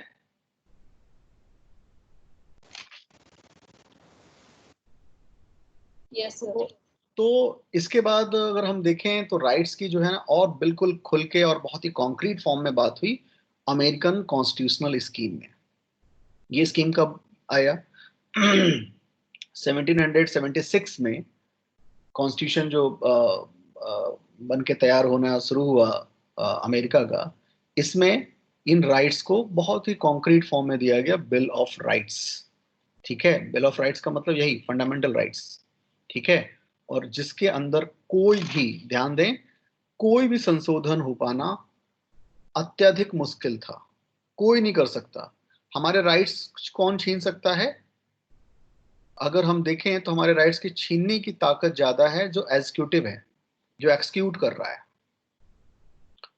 एक्सक्यूट करने वाला कौन? जैसे कि हमारे यहाँ की पुलिस, हमारे यहाँ के मंत्री, हमारे यहाँ के एसपी डीएम, ये हमें एक्सप्लॉइट ज्यादा कर सकते हैं, ये हमारे राइट्स को छीन सकते हैं। ये सब क्या है? एग्जीक्यूटिव। बट इनसे भी ज्यादा कौन ताकतवर हो सकता है राइट्स को कर्टेल करने में? लेजिस्लेटिव। जो लेजिस्लेट कर रहे हैं वो कानून ही ऐसा बना सकते हैं जो मेरे राइट्स को कम करेगा। तो बिल ऑफ राइट्स में जो यूएस कॉन्स्टिट्यूशन में आया, इसमें बहुत ही साफ साफ था कि इनके अंदर जो चेंज है, जो हम बिल ऑफ राइट्स दे रहे हैं, ये जनता को या लोगों को न केवल एग्जीक्यूटिव के शोषण से, उनके एक्सप्लॉयटेशन से बचाएंगे, ये लेजिस्लेटिव के भी, लेजिस्लेट जो कर रहे हैं वो भी बहुत जल्दी चेंज नहीं कर सकते, और उनके भी एक्सप्लॉयटेशन से बचाया जाएगा। तो बिल ऑफ राइट्स, जिसको हम अपने यहाँ इंटरप्रेट करके बोलेंगे फंडामेंटल राइट्स, न केवल कार्यपालिका बल्कि विधायिका से भी हमें हमारी रक्षा करता है, और उनके एक्सप्लॉयटेशन से हमें बचाता है। यानी कि न केवल एग्जीक्यूटिव, लेजिस्लेशन से भी बचाता है। लेजिस्लेट भी ऐसा नहीं किया जा सकता जो बिल ऑफ राइट्स या फंडामेंटल राइट्स को कम करता हो। अगर ऐसा होता है तो कोर्ट्स, सुप्रीम कोर्ट अलग अलग जगह के जो भी हैं वो उसको नल एंड वॉइड कर देंगी। तो बहुत अंडरलाइन करने वाली बात क्या है, जहां भी फंडामेंटल राइट्स रिटन में होंगे वहां पर सुप्रीम कोर्ट बहुत पावरफुल होगा। कितना पावरफुल होगा? पार्लियामेंट से भी ज्यादा पावरफुल होगा। इसीलिए मैंने कहा था कि ब्रिटेन में फंडामेंटल राइट्स के तौर पे गिवन नहीं है, हो ही नहीं सकते। राइट्स हैं, हो सकता है प्रोटेक्शन उनका ज्यादा होता हो, यूएस से भी ज्यादा होता हो, इंडिया से तो खैर ज्यादा है ही, बट वो एक्सप्लिसिट नहीं हो सकते, क्योंकि जैसे ही फंडामेंटल राइट्स एक्सप्लिसिट होंगे किसका रोल बढ़ जाएगा? सुप्रीम कोर्ट का। और सुप्रीम, है ना, क्योंकि सुप्रीम कोर्ट अगर सुप्रीम नहीं होगी वहां पर, अगर पार्लियामेंट से दब रही होगी, पार्लियामेंट को की बातों को चेंज ना कर पाए, उसकी बातों को नल एंड वॉइड ना कर पाए, तो फंडामेंटल राइट्स प्रोटेक्टेड ही नहीं रहेंगे, तो एक्सप्लिसिट होने का मतलब ही खत्म हो जाएगा। तो ध्यान रखना है, ब्रिटेन में राइट्स हैं, जैसे मैंने कहा शुरू में ही, उन्होंने तो बहुत पहले ही दिया, क्या मैग्ना कार्टा कहा कि आपका ये महाअधिकार है, बट उस ढंग से नहीं है जिस ढंग से बिल ऑफ राइट्स की बात है। तो बिल ऑफ राइट्स यानी कि यूएस का कॉन्स्टिट्यूशन बनते ही एक नई बात आई कि अब नई जो ताकत है वो ताकत कहां बसेगी? सुप्रीम कोर्ट में। और सुप्रीम कोर्ट एक्चुअल में सुप्रीम होगा। तो भारत में अगर हम प्रैक्टिकली देखें, अभी मैं सारी बातें प्रैक्टिकल कर रहा हूं, कल से मैं बहुत ही इमोशनल और बहुत ही फंडामेंटल बात करूंगा, आज मैं खाली आपको ओवरऑल प्रैक्टिकल बात कर रहा हूं। तो भारत में सबसे सुप्रीम एक्चुअल में प्रैक्टिकली कौन है? Supreme court. या यूएस में सबसे सुप्रीम कौन है? Supreme court. क्यों? कॉन्स्टिट्यूशन क्यों नहीं? पर कॉन्स्टिट्यूशन इसलिए नहीं कि कॉन्स्टिट्यूशन क्या है ये कौन बताएगा? Supreme court. तो ऑफ कोर्स कॉन्स्टिट्यूशन सुप्रीम है कहने के लिए, ठीक है, कहने के लिए मतलब क्या, कल को क्वेश्चन आएगा तो हम क्वेश्चन सुप्रीम कोर्ट पे ही लगाएंगे, ठीक है, बट प्रैक्टिकली एक्चुअल में सुप्रीम कौन है? Supreme court. क्यों सुप्रीम कोर्ट सुप्रीम है? क्योंकि हमारे यहाँ फंडामेंटल राइट्स हैं। वो राइट्स भी कैसे हैं? एक्सप्लिसिट, यानी कि साफ साफ लिख दिया गया है, रखा गया है, प्रोटेक्टेड है। पार्ट 3 जिसको हम अभी इंडियन कॉन्स्टिट्यूशन में पढ़ेंगे थोड़ी देर में। तो उसमें क्या कहा गया है? कॉन्स्टिट्यूशन लिखा हुआ जो भी है तो कॉन्स्टिट्यूशन में लिखा हुआ है, बट उसको इंटरप्रेट किया जाना सबसे इंपॉर्टेंट है। और इंटरप्रिटेशन ऐसे ही किया जा सकता है कि लिखा कुछ है बट इंटरप्रिटेशन कुछ और किया जा रहा है, और माना क्या जाएगा? जो भी इंटरप्रिटेशन किया जा रहा है। तो राइटिंग में जो लिखा हुआ है उसमें कोई भी छेड़खानी नहीं हुई है सारे के सारे शब्द वही हैं, वही कॉमा, वही फुल स्टॉप है। बट अगर सुप्रीम कोर्ट उसका इंटरप्रिटेशन अलग ढंग से कर दे तो जो नया ढंग से किया है वो अप्लाई हो जाता है, और उसका मतलब फिर वो होता है जो सुप्रीम कोर्ट ने कहा। तो एक्चुअल में दोनों ही कंट्रीज में एक्चुअल पावर देखा जाए तो किसके पास आ जाती है इस तरह से? पार्लियामेंट के पास, कि कॉन्स्टिट्यूशन के पास, या सुप्रीम कोर्ट के पास? बताओ।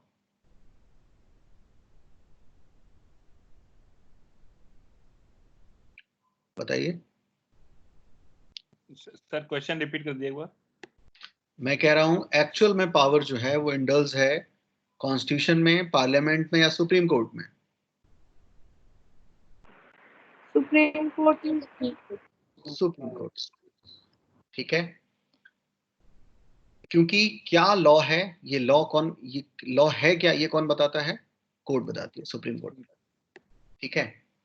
तो इस तरह से मैंने आपको बताया एज ए सोसाइटी मैंने क्यों कहा, या as a religion, Hindu religion भी कहा कि हम लोग कैपिटलिस्ट हैं। ठीक है, दुनिया में बहुत कम रिलीजन है जहां पर लक्ष्मी की पूजा होती है।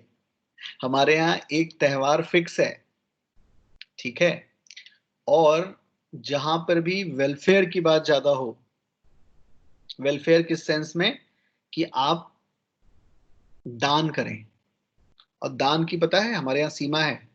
हमारे यहाँ 2-3 दानी हुए हैं, उनका चाहे दानी के रूप में नाम कुछ भी हो, पर वो धार्मिक नहीं हो सकते। सब कुछ दान, जैसे हर्ष के बारे में है, या पता नहीं, हर्ष तो ऐतिहासिक बात है, हर्ष के बारे में है, हर्षवर्धन, कि वो प्रयाग में हर 7वें साल अपनी सारा राज्य दान कर देता था। हालांकि लॉजिकल नहीं लगता, हर साल कैसे कर सकता है कोई, मतलब हर 7वें साल कर दे रहा है, फिर कहाँ से आ जा रहा है, बट ऐसा कहा जाता है, जो एंशिएंट इंडिया पढ़े हैं वो जानते हैं कि बहुत बड़ा दानी था। बट हमारे यहाँ साफ है कि अपनी आमदनी का एक सर्टेन % ही दान करना चाहिए।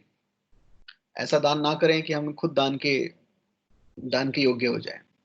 तो ये सारी बातें खैर हम लोग जब सोसाइटी पढ़ेंगे तो और डिटेल में पढ़ेंगे, ठीक है। और सबसे बड़ी बात क्या है कैपिटलिज्म में, वो इस बात में विश्वास करती है कि हमें योग्यता जिसकी जितनी है उसको उतना मिलना चाहिए। वो और एनालाइज नहीं करती कि योग्यता कहाँ से आती है, वो इस बात पर विचार नहीं करती। योग्यता भी कहाँ से आती है, हमने ज्यादा रिसोर्सेस यूज कर पाए इसलिए आती है योग्यता, ठीक है।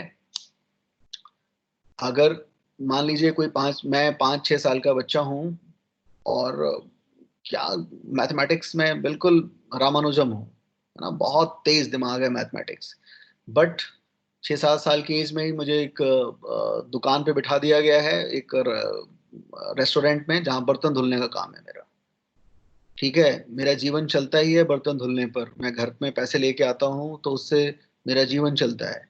मैं कितना बड़ा भी रामानुज हूँ, मेरा IQ किसी भी लेवल का हो, 2-4-5 साल में मेरा IQ खाली ये देखेगा कि बिम बार और बिम लिक्विड में क्या फर्क है, इसके अलावा वो गणित भूल चुका होगा। तो रिसोर्स जितने मिले हैं उसके अकॉर्डिंग एबिलिटी होती है, और एबिलिटी के बेस पर अगर किसी को सम्मान या पैसा मिलता हो तो वो क्लास क्या है या वो सोच क्या है, कैपिटलिस्ट क्लास। रिक्वायरमेंट के बेस पे नहीं, नीड के बेस पे नहीं, काबिलियत के बेस पर। सुनने में तो अच्छा ही लगता है, हम में से सब में से ज्यादातर लोग कहेंगे कि जिसकी जितनी काबिलियत है उतना उसको रिवॉर्ड मिलना चाहिए। तो किसी की सैलरी ज्यादा इसलिए होनी चाहिए क्योंकि वो ज्यादा काबिल है, और लॉजिकल भी लगता है वैसे तो, क्योंकि लॉजिक इस तरह से बिठाया गया है कि बिल्कुल ठीक लगता है। तो किसी की सैलरी इसलिए ज्यादा है क्योंकि योग्य ज्यादा है, दूसरी की सैलरी इसलिए कम है क्योंकि उसकी तुलना में वो योग्य कम है, जबकि हो सकता है उसके फैमिली में ज्यादा पैसे की रिक्वायरमेंट हो, फैमिली में लोग बीमार ज्यादा रहते हों, या ज्यादा लोग बीमार हों, या रिक्वायरमेंट हो, ये फर्क नहीं पड़ता, क्योंकि एक तर्क बना लिया गया है कि काबिलियत ज्यादा है इसलिए पैसे ज्यादा मिल रहे हैं उसको, ये देखे बिना कि काबिलियत क्यों ज्यादा है और किसी की काबिलियत कम क्यों है, ये जाने बिना। दैट इज, ये क्या है, ये सोच क्या है, कैपिटलिज्म, ठीक है। और इन सब को प्रोटेक्ट मोटे तौर पर बड़े पैमाने पे करता है फंडामेंटल राइट्स या बिल ऑफ राइट्स, जो US में थे, और अब हम भारत की बात कर रहे हैं, ठीक है। तो हमें कोई कट्टर दुश्मन नहीं होना है किसी चीज का, लिबरलिज्म का या उसका। मैं आपको खाली, क्योंकि उधर सोशलिज्म पे खूब सारी बात हो ही गई थी पिछले क्लासेस में, तो मुझे बैलेंस करना जरूरी था, इसलिए, ठीक है। तो अब आ जाते हैं फंडामेंटल राइट्स। तो जो किताबी बातें तो हम लोग करेंगे ही, वो फटाफट कर लेंगे, क्योंकि आप लोग जैसे मोटी बातें क्या हैं, ये पार्ट 3 है, ठीक है। ये आर्टिकल 12 से लेके 35 तक है, ये सब बातें एक सिलसिले में करके खत्म करेंगे। मेन बात आप इसकी समझ पे बनाएं ताकि आप चीजों को गहरे से समझ सकें, ठीक है। सुरेंद्र सर, एक छोटा सा क्वेश्चन है सर मेरा। सर एक जैसे कि आपने बताया कि हमारे यहाँ जो सुप्रीम पावर है वो सुप्रीम कोर्ट है ना, तो सर ये जो था ये सिर्फ फंडामेंटल राइट्स के उसमें है या फिर हर ओवरऑल कि ओवरऑल जो सबसे बड़ी पावर है वो सुप्रीम कोर्ट है? मैंने कहा कि मैं अभी प्रैक्टिकली कह रहा हूं कि प्रैक्टिकली पावर किसके पास है, कोर्ट के पास है, ठीक है। और उसकी वजह क्या है क्योंकि वो फंडामेंटल राइट्स का सीधे प्रोटेक्टर है। और फंडामेंटल राइट्स अभी हम देखेंगे सारे राइट्स से सबसे ज़्यादा इम्पोर्टेंट है, सबसे ज़्यादा सुरक्षित है, और उसका प्रोटेक्शन ऐसा है कि ना केवल एग्जीक्यूटिव, लेजिस्लेशन भी उसके अंदर वैसे चेंजेस नहीं ला सकता जो सुप्रीम कोर्ट की सहमति ना हो। सुप्रीम कोर्ट की सहमति के बिना या उसकी समझ से परे अगर कोई चेंज लेके करता है लेजिस्लेटिव भी, एग्जीक्यूटिव तो खैर कुछ कर ही नहीं सकता, लेजिस्लेटिव भी करता है तो उसको नल एंड वॉइड कर सकती है कोर्ट, इसलिए कोर्ट सुप्रीम है। लेकिन सर हमने कई मामलों में मतलब ऐसा भी देखा है कि जैसे अगर सुप्रीम कोर्ट ने कुछ फैसला दिया है तो हमारी पार्लियामेंट है अगर स्थगित है तो हमारे राष्ट्रपति अध्यादेश दिया है, या हमारी पार्लियामेंट ने उसके खिलाफ कोई विधेयक ला के सुप्रीम कोर्ट का फैसला बदल दिया है। हाँ, फैसला बदल दिया है और तो फिर अगर दोबारा चैलेंज किया जाए सुप्रीम कोर्ट में, और या सुप्रीम कोर्ट उसको फिर से भी सो मोटो ले सकता है और वो चाहे तो उसको फिर से अनडू कर सकता है। किसी भी विधेयक, किसी भी ऑर्डिनेंस या लॉ को supreme court null and void कर सकता है। ये अलग बात है कि वो अलग बात है कि वो ना करे, उस पर विचार ना करे या उसको नल एंड वॉइड ना करे, बट कर सकता है। ठीक है, जैसे जो आप कह रहे हैं मैं उसी को एक्सटेंड कर रहा हूँ कि सुप्रीम कोर्ट ने एक बात कही और उसको अंडू कर दिया पार्लियामेंट ने या राष्ट्रपति ने ऑर्डिनेंस ला दिया, यही कह रहे हैं ना आप? यस सर, जैसा कि राजीव गांधी सरकार में सायरा बानो केस में हुआ था बेसिकली। हाँ, सायरा बानो उसकी उस रेफरेंस में बात है तो दोबारा से उसको फिर से अंडू कर सकती है, उसको रोक सकती है, नल एंड वॉइड कर सकती है। सुप्रीम कोर्ट बार बार टकराव में नहीं आना चाहती, एक अलग बात है, बट अगर वो आना चाह जाए तो उसको दोबारा कर सकती है। पार्लियामेंट बार बार करे, सुप्रीम कोर्ट उसको बार बार नल एंड वॉइड कर सकती है। ओके, हालांकि ये प्रैक्टिकली अच्छी बात नहीं होगी, दो कॉन्स्टिट्यूशनल इंस्टीट्यूशन टकराएं बार बार, ये सुप्रीम कोर्ट नहीं चाहेगा। बट अगर सुप्रीम कोर्ट चाहे तो उसको कोई दिक्कत नहीं है ना, वो उसको बार बार नल एंड वॉइड कर सकती है। ठीक है, श्योर सर। और कोई डाउट? सर जैसे आपने बताया कि फंडामेंटल राइट्स जो हैं वो प्रोटेक्टेड हैं सुप्रीम कोर्ट से, क्या कॉन्स्टिट्यूशन में ऐसा भी कोई प्रावधान है कि कभी ये लिए भी जा सकते हैं आपसे? फंडामेंटल राइट्स के अंदर चेंजेस? नहीं, किसी इंडिविजुअल के फंडामेंटल राइट्स को क्या लिया भी जा सकता है, उसको डिप्राइव किया जा सकता है उनसे, खत्म किया जा सकता है? सर जी सर बिल्कुल खत्म किया गया है। अभी हम पढ़ेंगे 1978 में तक हमारे यहाँ 7 फंडामेंटल राइट्स थे, उसमें 7वां फंडामेंटल राइट्स है राइट टू प्रॉपर्टी, जिसको अब हमारा फंडामेंटल राइट नहीं है, उसको वहां से हटा दिया गया, तो कम किया जा सकता है सुप्रीम कोर्ट। एक छोटा सा एग्जांपल और उसमें सर मैं देना चाहूँगा कि अभी जैसे हमारा कोविड-19 भी चल रहा है, तो इस सिचुएशन में भी जो हमारा फंडामेंटल राइट था, राइट टू मूवमेंट और राइट टू असेंबल, वो स्थगित कर दिए गए थे। हाँ, तो फंडामेंटल राइट्स या कोई भी राइट्स एब्सोल्यूट नहीं हो सकते, वो रीजनेबल रिस्ट्रिक्शंस के साथ हैं, और रीजनेबिलिटी अगर प्रूव हो जाए तो उनको पूरी तरह से खत्म नहीं किया जा सकता है, या स्टे तो किया ही जा सकता है। ठीक है, जी सर। ओके, तो अब हम थोड़े से इसके बैकग्राउंड पे आ जाते हैं, फंडामेंटल राइट्स का इंडिया में जो बैकग्राउंड है ना। तो देखिए, इसको अगर डिफाइन करना हो कि फंडामेंटल राइट्स कहते किसे हैं, और एक ऐसी डेफिनेशन जो वर्ल्ड वाइड सारे कॉन्स्टिट्यूशन में जाके फिट बैठती हो, तो ऐसी डेफिनेशन दी नहीं जा सकती। एक डेफिनेशन नहीं हो सकती फंडामेंटल राइट्स की वर्ल्ड वाइड। बट हम कुछ इसकी स्पेशलिटीज देखें तो उस बेस पर हम समझ सकते हैं कि फंडामेंटल राइट्स क्या हैं। ठीक है, क्योंकि एक लाइन में इसकी डेफिनेशन इसलिए नहीं दी जा सकती कि अलग अलग जगहों पर इसका जो स्ट्रक्चर है वो अलग अलग है। तो उसकी क्या सेलेंट फीचर्स हैं इसके। तो फंडामेंटल राइट्स वो बेसिक सिचुएशन क्रिएट करता है। फंडामेंटल राइट्स और दूसरे राइट्स से अलग हैं, इस बेस पर अलग हैं कि वो ऐसी मूलभूत आधारभूत स्थितियां पैदा करती है, बेसिक स्ट्रक्चर पैदा करती है, जिससे किसी भी व्यक्ति का, इंडिविजुअल का मानसिक, भौतिक व नैतिक विकास किया जा सके, या नैतिक विकास के लिए आवश्यक हैं। तो मौलिक अधिकार क्या हैं, फंडामेंटल राइट्स क्या हैं? तो मौलिक अधिकार वे आधारभूत स्थितियां पैदा करती है जो व्यक्ति के पूर्ण मानसिक, भौतिक व नैतिक विकास के लिए आवश्यक हैं। बाकी अधिकारों के बारे में जो फंडामेंटल नहीं है, मौलिक अधिकार नहीं है, उनके बारे में हमेशा ऐसा नहीं कहा जा सकता। मैंने क्या समझाया? मैंने कहा कि फंडामेंटल राइट्स वो बेसिक सिचुएशन क्रिएट करती है कि कोई individual full mental, spiritual, physical world में सभी तरह से वो विकसित हो सके, विकास कर सके। सारे राइट्स के बारे में ऐसा नहीं कहा जा सकता, केवल फंडामेंटल राइट्स के बारे में ऐसा कहा जा सकता है। दूसरे राइट्स कौन से हो सकते हैं? लीगल राइट्स हो सकते हैं, कंज्यूमर राइट्स हैं। जैसे आपने कोई चीज खरीदा, आपने एक टीवी खरीद के लाए और टीवी में बताया गया था कि भाई ये तो 3D टीवी है। घर पे आए तो 3D क्या, पिक्चर ही नहीं आ रही थी उसमें। तो कौन से राइट्स काम करेंगे इसमें? Consumer rights.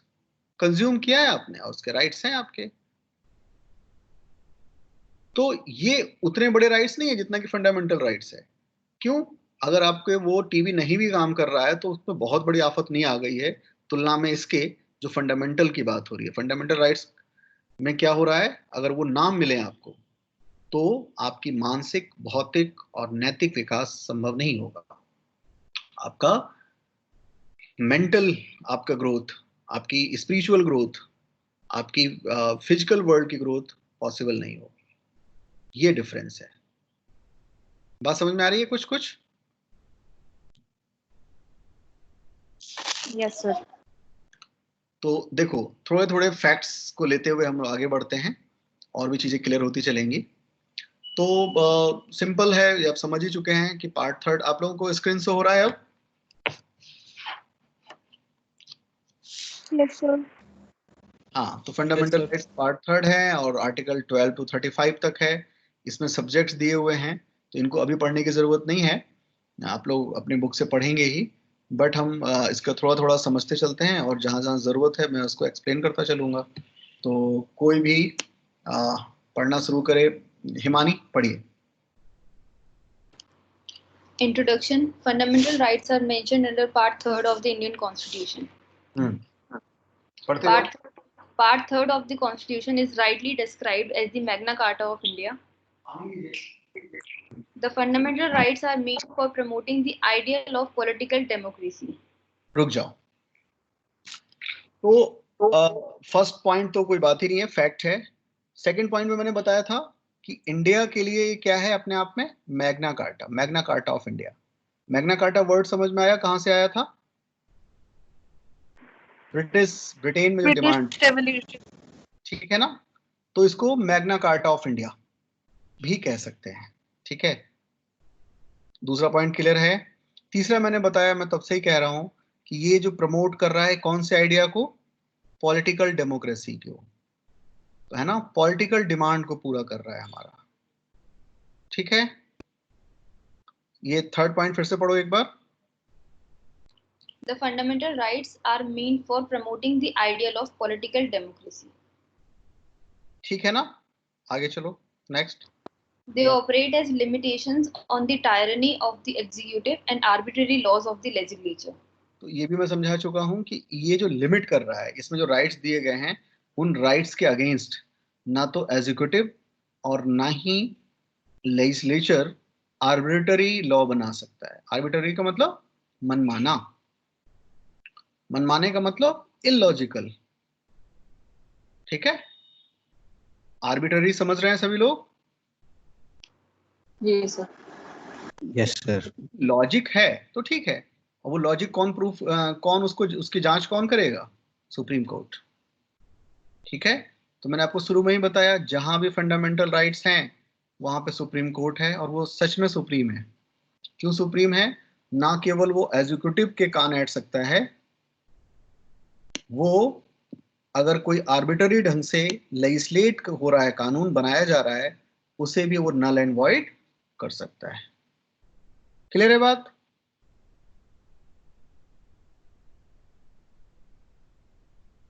हाँ ना, कुछ बोलो भाई।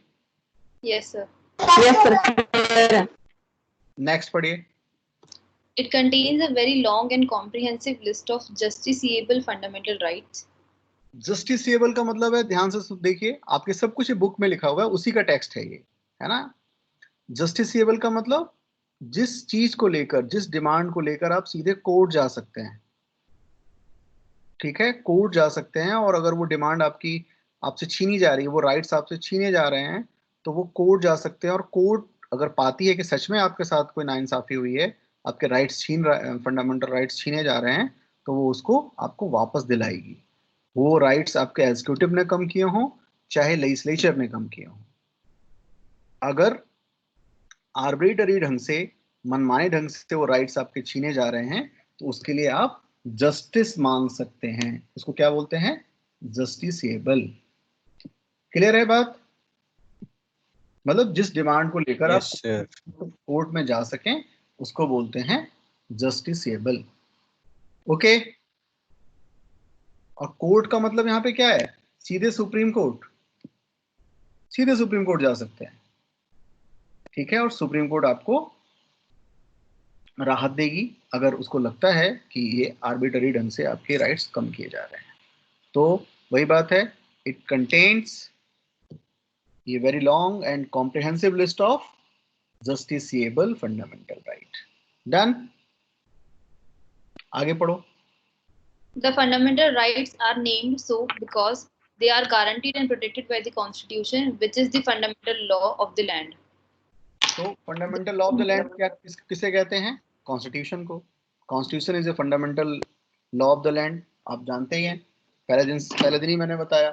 तो fundamental law of the land यानी कि कॉन्स्टिट्यूशन के द्वारा गारंटेड है, इसलिए फंडामेंटल नाम है इनका। कॉन्स्टिट्यूशन खुद इसकी गारंटी दे रहा है, ठीक है। ओके, नेक्स्ट चलो। They are most essential for the all-round development, material, intellectual, moral, and spiritual of the individual. Yes, बहुत सारे और राइट्स हैं, बट सारे राइट्स फंडामेंटल राइट्स नहीं हैं। फंडामेंटल राइट्स में वो राइट्स हैं जो किसी इंडिविजुअल के मटेरियल माने भौतिक, intellectual, moral and spiritual development के लिए एसेंशियल हैं, मोस्ट एसेंशियल हैं, ठीक है। अब मटेरियल ग्रोथ या मटेरियल डेवलपमेंट का मतलब क्या है, कोई बताए?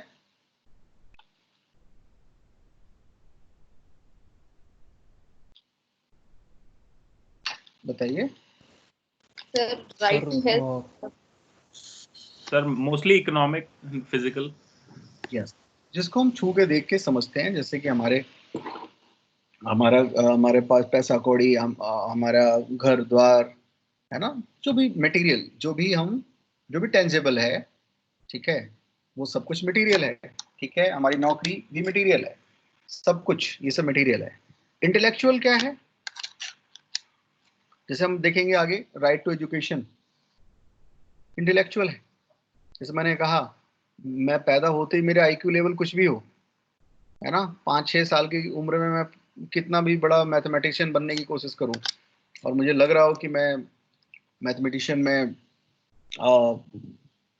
रामानुज बन जाऊंगा, बट राइट टू एजुकेशन है ही नहीं, मेरे पास सुविधा ही नहीं है कि मैं उस पढ़ाई को कर सकूं, या कुछ चीज़ों को मतलब शारीरिक काम इतना ज़्यादा है कि मैं इंटेलेक्चुअल ग्रोथ कर ही नहीं सकता, तो उनको प्रोटेक्शन कर रहे हैं। मॉरल से मतलब क्या है? मॉरलिटी क्या होती है, कोई बताए? सर आपने बताया था कि जो मेजॉरिटी ऑफ लोगों के लिए सही हो वो मोरल होता है। एक डेफिनेशन ये है, ठीक है, एक डेफिनेशन ये है कि मॉरलिटी, लेकिन और मॉरल का मतलब क्या है? Sir judgement of right and wrong. ठीक है। और स्पिरिचुअल क्या होता है? ये तो तुम लोग काफी लोग स्पिरिचुअल हो, बताओ स्पिरिचुअल का मतलब बताएं, फिर हम आगे बढ़ते हैं। डिफाइन कैसे हम स्पिरिचुअल क्या होता क्या है, कोई बता, साक्षी बताइए। सर आध्यात्मिक। नहीं, हिंदी है ये, मतलब बताइए। हाँ। केवल ट्रांसलेशन नहीं करना है, मीनिंग बतानी है। सर स्पिरिचुअल मतलब किसी एक चीज को ध्यान में रखना, मतलब किसी एक चीज को फॉलो करना बेसिकली, ओके, हिमानी बताओ। in terms of sir, in terms of religion we can say कि बाकी हिमानी बताएंगी। अच्छा सर समथिंग रिलीजन और स्पिरिचुअलिटी में फर्क है, हाँ बताओ। सर जो हमारी सोल या हमारे स्पिरिट को अफेक्ट करता हो कुछ, जैसे डिफरेंट मेडिटेशन करते हैं हम, एक तरीके, वो भी एक तरीका है स्पिरिचुअल होने का, जरूरी नहीं है कि वो रिलीजियस हो। ओके ओके ठीक है। रोहिणी बताइए, आप बताइए spiritualism, spiritual means what? Spiritual मतलब आध्यात्म होता है, मतलब related to deeper thoughts within और राइट कंडक्ट, जिसे हम मान सके, हर कोई अपना पर्सनली मान सकता है, deeper connection with the universe.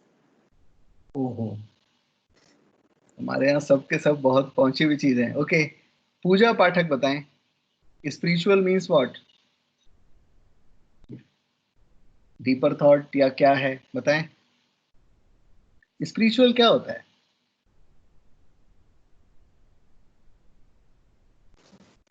आत्मा।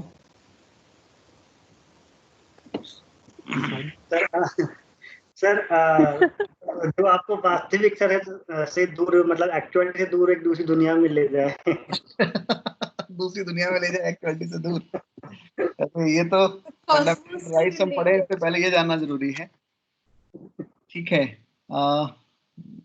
कोई और बताए। सोल, सोल की बात ज्यादा हो रही है वैसे, पर और भी कोई सोच के बता सकता है।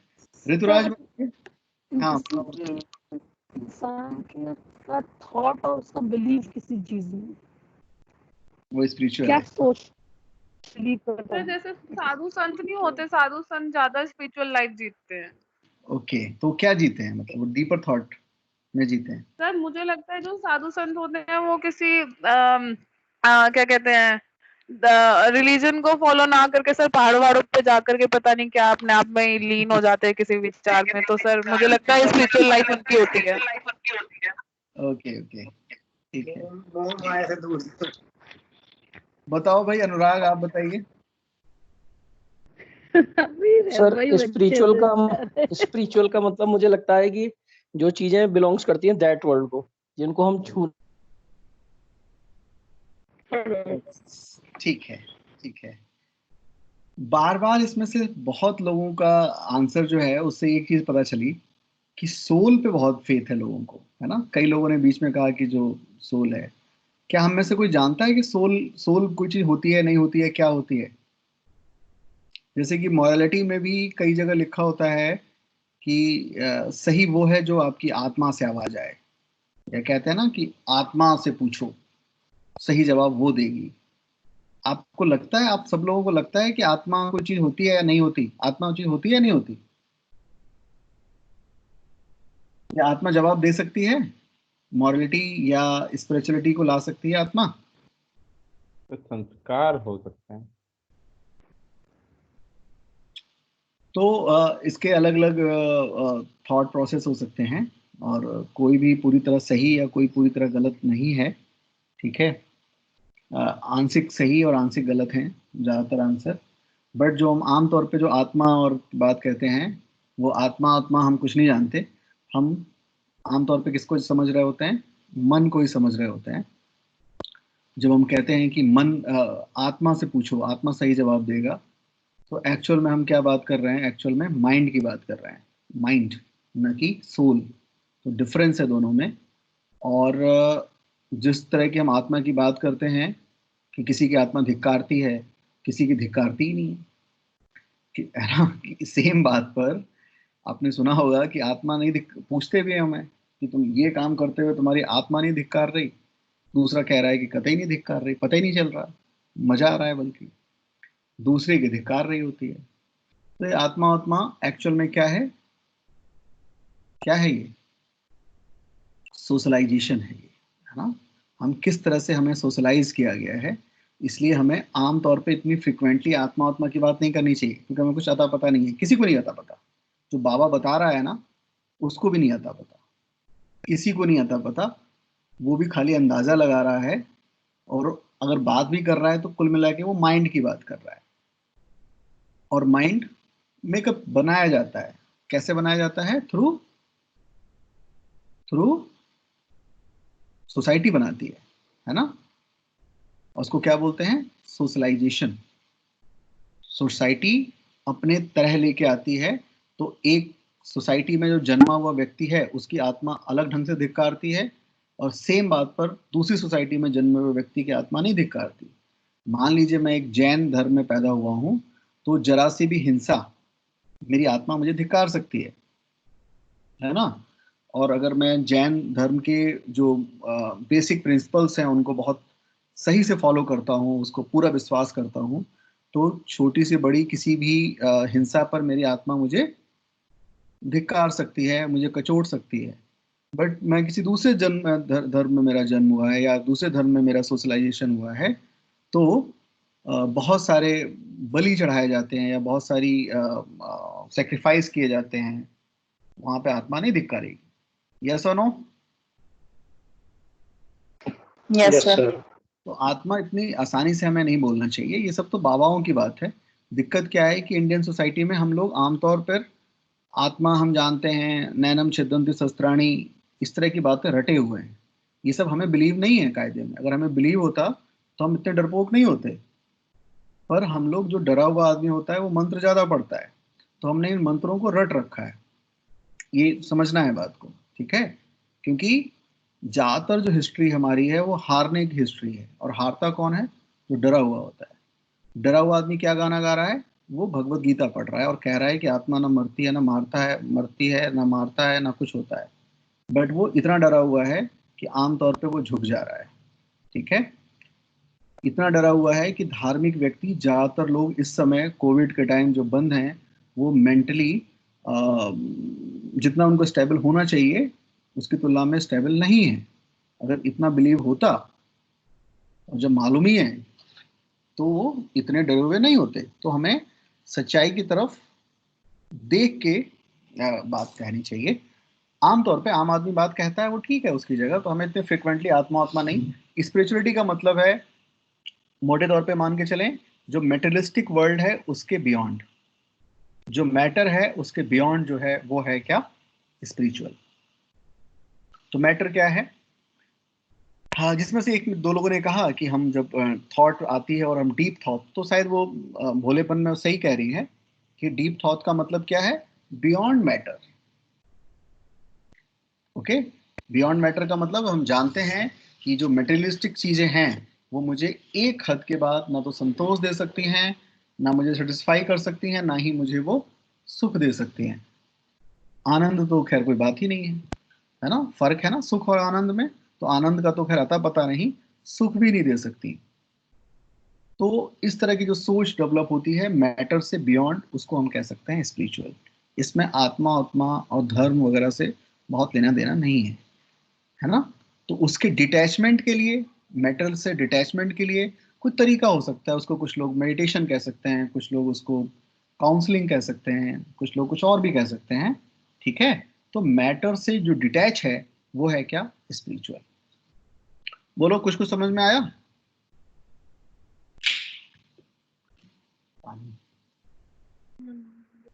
Yes sir. कम कम समझ में आ रहा होगा क्योंकि पुराने जो अपनी सोच है वो अपने साथ है।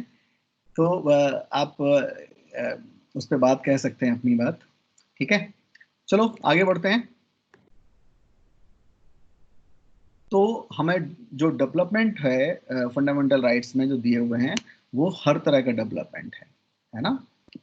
ये एक साथ जो पैकेज है वो किसी और राइट्स में नहीं है, वो केवल फंडामेंटल राइट्स में है। नेक्स्ट पढ़िए, रोहिणी आप पढ़िए।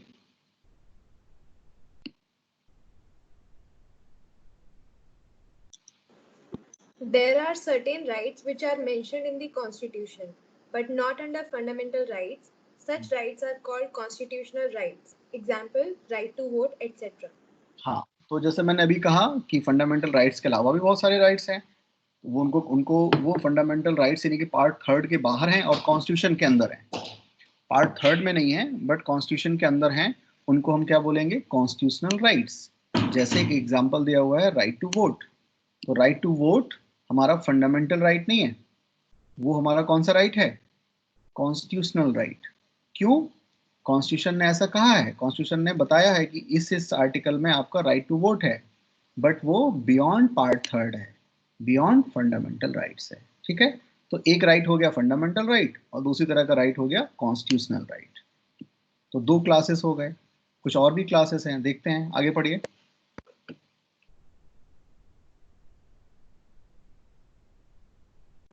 There are certain rights which are made available to citizens through the passage of laws by legislature, center or state. Such rights are called statutory rights. Example, right to information, etc. हाँ, तो जैसा कि आप पूछ रही थी कि अगर कोई राइट फंडामेंटल राइट नहीं रहा तो क्या वो हम उसको और कहीं पे उसकी रेमेडी हो सकती है? तो हाँ, बिल्कुल हो सकती है।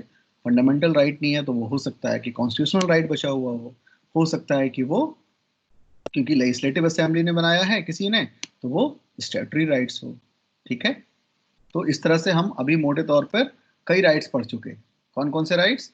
फंडामेंटल राइट्स होते हैं, इसके अलावा कुछ कॉन्स्टिट्यूशनल राइट्स होते हैं, इसके अलावा कुछ स्टैट्यूटरी राइट्स होते हैं। क्लियर है? तो कम से कम 3 तो क्लास हैं ही राइट्स के, बट उन सब में फंडामेंटल राइट्स फंडामेंटल है, क्योंकि ऊपर की जो दी बातें हैं कि वो ओवरऑल डेवलपमेंट के काम आ रहा है। ठीक है, तो एक बात तो ये हो गई। दूसरा मैंने बताया, वो आगे आ जाएगा, कि वो ना केवल एग्जीक्यूटिव पर लेजिस्लेटिव को भी लिमिट कर रहा है, वो भी मनमाने ढंग से अपने लॉ नहीं बना सकती। ये वाली बात, ये जो है executive and arbitrary law of the legislature. ठीक है, हम कुछ और भी तरह से डिवाइड कर सकते हैं डिफरेंट राइट्स को, पब्लिक और प्राइवेट राइट्स में भी डिवाइड कर सकते हैं। तो यहाँ पे हम आगे बढ़े इससे पहले, ये सब समझ में सबके आ गया होगा? जो बिल्कुल पहली बार पढ़ रहे हैं उनके भी समझ में आया नहीं आया, बताइए। Yes sir.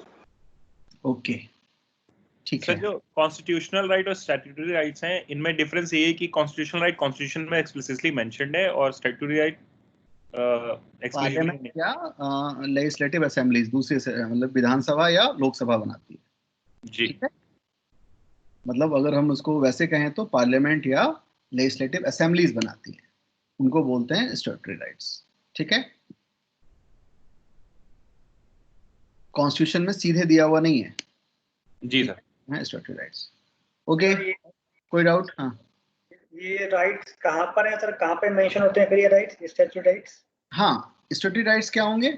इनके लिए समय समय पर जो हमारा राजपत्र है, यानी कि हमारे जो गैजेट है, उन पे वो निकलेंगे। और गजट कहाँ से निकलेगा? पार्लियामेंट ने अगर कोई लॉ बनाया है तो पार्लियामेंट गजट पास करेगी, इशू करेगी। अगर विधानसभा ने बनाया है, राज्यों की जो विधानसभाएं होती हैं, तो विधानसभा गजट में पास करेगी।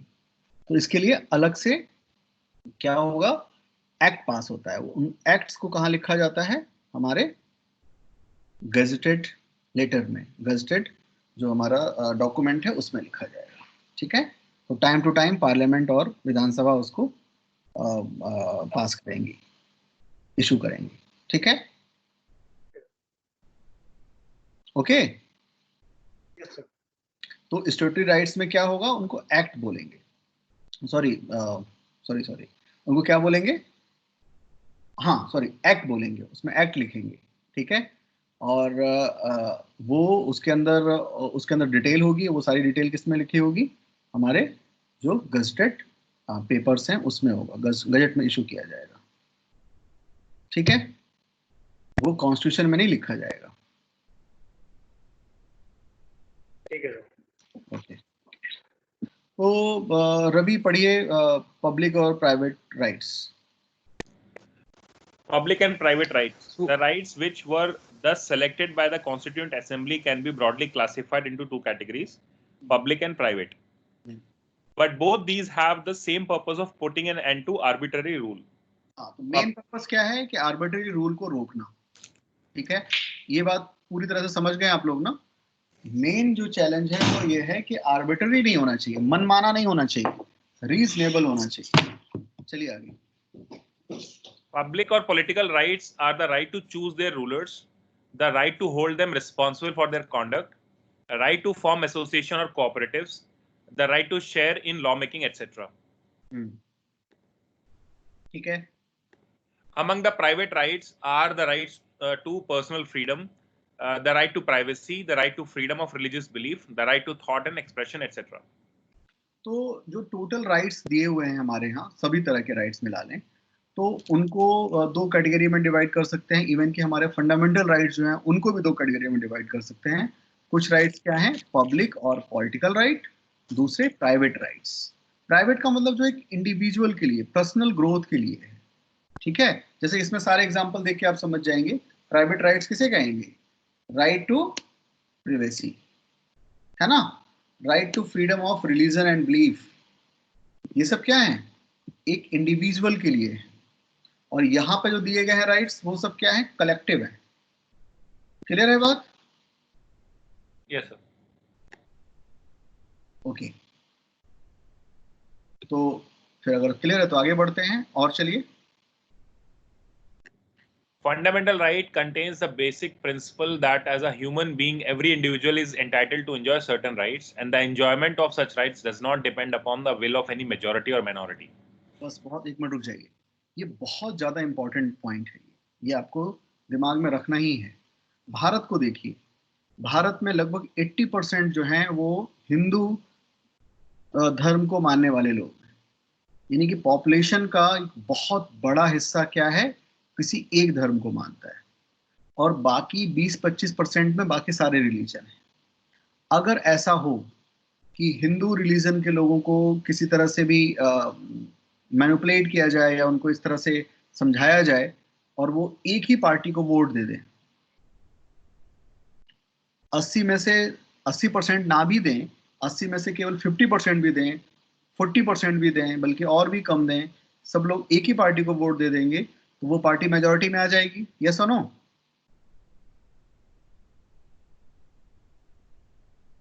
बोलो, अरे बोलिए भाई। Yes sir. और मेजॉरिटी में जो पार्टी आ गई है उसके पास नंबर्स ज्यादा हैं लोकसभा में, फिर उसके के बाद राज्यसभा में भी नंबर्स ज्यादा हैं, तो नंबर्स के बेस पर माइनॉरिटीज कौन? जो जिनकी संख्या कम है। मान लीजिए अगर रिलीजियस माइनॉरिटी की बात करें तो मुस्लिम, सिख, पारसीज, इनके राइट्स को छीना जा सकता है। और उनके राइट्स ना छीने जा सकें इसलिए जरूरी है कि उनको फंडामेंटल राइट्स में रख दिया जाए कि कोई भी पार्टी अपने वोट के दम पर पार्लियामेंट में उन माइनॉरिटीज लोगों के राइट्स को ना छीने। ये जरूरी था या नहीं था? बताओ। हाँ सर। बात समझ रहे हैं आप लोग ना, कि भारत में ये बहुत जरूरी था, क्योंकि एक अगर हम धर्म के आधार पर देखें तो एक धर्म की संख्या बहुत ज्यादा है, और वो लोगों को अगर मोटिवेट किया जाए और वो लोगों को अगर उनका अगर पोलराइजेशन हो, उनका ध्रुवीकरण हो, और वो एक ही पार्टी को वोट कर दें, तो वो पार्टी बहुत शक्तिशाली हो जाएगी और वो अपने नंबर्स के बेस पर, पार्लियामेंट में नंबर्स के बेस पर कोई भी नियम चेंज कर देगा। वो नियम हो सकते हैं कि माइनॉरिटी के खिलाफ हों, तो माइनॉरिटी के मन से ये शंका खत्म करना जरूरी था कि हम जो राइट्स दे रहे हैं, फंडामेंटल राइट्स, वो कोई पार्लियामेंट भी मनमाने ढंग से खत्म नहीं कर सकती।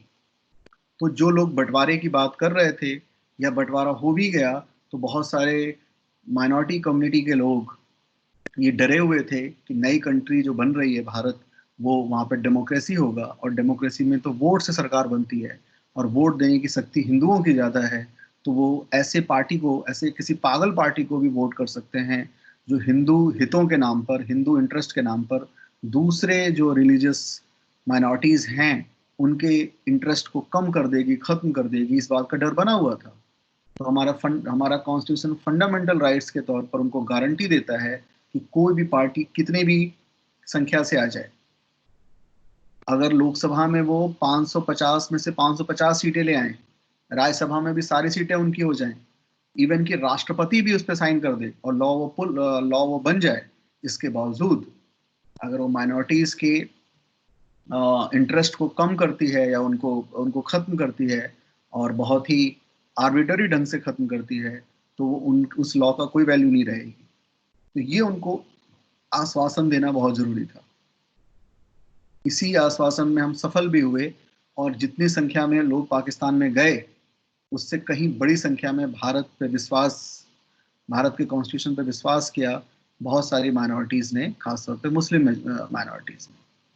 उसका एक बड़ा रीजन था हमारे कॉन्स्टिट्यूशन का फंडामेंटल राइट्स। बात समझ में आ रही है? तो हमारे कॉन्स्टिट्यूशन असेंबली में वो जो लोग थे उन पे विश्वास था लोगों को कि ये किसी भी सेक्शन के साथ भेदभाव नहीं होने देंगे। इस बेस पर हमने एक बहुत ही लिबरल सोसाइटी और एक लिबरल कॉन्स्टिट्यूशन बनाया जो सभी के हितों को लेकर चलती हो, इवन की माइनॉरिटी के हितों को भी लेकर चलती हो। इसलिए हमने फंडामेंटल राइट्स बना के उसको कॉन्स्टिट्यूशनल की गारंटी दी। क्या आपको बात समझ में आई मोटे तौर पे सबको? Yes sir. Yes sir. सभी को आ गई है ना? इसके अलावा इसको अभी पढ़ने की जरूरत नहीं है, सारे के सारे फैक्ट्स हैं। ये मैं आपको और चीज समझा देता हूँ, इसके बाद क्लास खत्म करते हैं।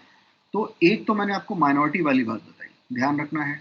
दूसरी बात है कि फंडामेंटल राइट्स देना इसलिए भी जरूरी था इंडियन कॉन्स्टिट्यूशन में कि भारत की जनता ज्यादातर अनपढ़ है, निरक्षर है, इलिटरेट है। इलिटरेट लोगों को रिटन राइट देना बहुत जरूरी है ताकि उनके राइट्स को कोई दूसरा मैनिपुलेट ना करे। लिखित में अगर हमको राइट्स देंगे तो कंपैरेटिवली ज़्यादा प्रोटेक्टेड होंगे। इसलिए भी हमने फंडामेंटल राइट्स को अपने कॉन्स्टिट्यूशन में रखा। ये पॉइंट समझ में आया?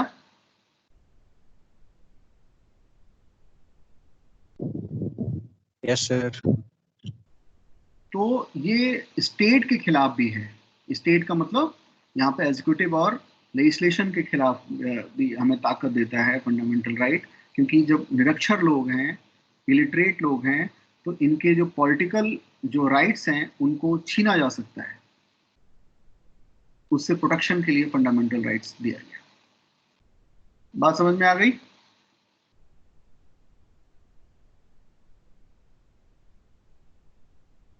फंडामेंटल राइट्स ये भी घोषणा करता है कि फंडामेंटल राइट्स आ जाने के बाद किसी के पास भी किसी तरह का प्रिविलेज नहीं है, यानी कि कोई भी अंडर प्रिविलेज नहीं है और ना ही किसी को अलग से प्रिविलेज मिला हुआ है। वो प्रिविलेज ना तो उसके पुरुष होने की वजह से मिला है कॉन्स्टिट्यूशन में, ना उसके किसी जाति की वजह से है, ना वो किसी के धर्म की वजह से है। हर तरह का प्रिविलेज खत्म, या सभी को प्रिविलेज बराबर मिले हैं। ये भी फंडामेंटल राइट्स गारंटी करता है। तो समाज में बहुत सारे दलित हैं, बहुत सारे आदिवासी हैं, स्त्रियां हैं, एक बहुत वर्ग हैं जो लंबे समय से जो वर्चस्वशाली समाज के वर्ग हैं। वर्चस्वशाली का मतलब जिनकी हेजेमनी है सोसाइटी में, उनसे दबे हुए थे, है ना। तो इन वर्ग को जो डिप्राइव वर्ग हैं, डिप्राइव क्लास हैं, उनको भी गारंटी देता है कि अब आपको डिप्राइव होने की जरूरत नहीं है। कोई भी वर्चस्वशाली वर्ग यानी कि कोई भी हेजेमनी वाला क्लास नहीं है। ये भी गारंटी कौन दे रहा है? Fundamental rights. मेरी बात समझ रहे हैं सब लोग? Yes sir. दूसरी बात है कि हम फेडरल सिस्टम को हमने अपनाया है और इसमें कोई स्टेट गवर्नमेंट, राज्य सरकार, प्रांतीय सरकार अपने बहुत ही नैरो इंटरेस्ट को फुलफिल करने के लिए किसी भी क्लास की जो वहाँ पे माइनॉरिटी है, कोई भी क्लास, चाहे लैंग्वेज के बेस पर हो या रिलीजन के बेस पर हो या किसी और बेस पर हो, तो वो जो प्रांतीय सरकारें हैं वो भी किसी भी प्रकार से एक्सप्लॉइट नहीं कर सकती या राइट्स को कम नहीं कर सकती। इसलिए भी फंडामेंटल राइट्स दिया गया। ठीक है, ये सारी बातें आपको याद रखनी है। ठीक है, ये था फंडामेंटल राइट्स की रिक्वायरमेंट। और इसके बाद क्या है, फैक्चुअल चीज़ें हैं जो एक बार आपको अपने बुक से पढ़ेंगे, एक बार क्या 2 बार रीडिंग करेंगे, और कल हम 23 से बढ़ पाएंगे आगे। आपको कम से कम आर्टिकल नंबर 12, 13 और 14 पढ़ के रखना है, जिस पर हम लोग कल चर्चा करेंगे। ठीक है? Yes sir. तो आज की क्लास रहे हैं। आपकी क्लास में जो कुछ भी पूछा गया, जो भी बात की हमने, उसमें से कुछ पूछना हो तो आप पूछ सकते हैं, वरना लॉग आउट कर सकते हैं। पूछिए।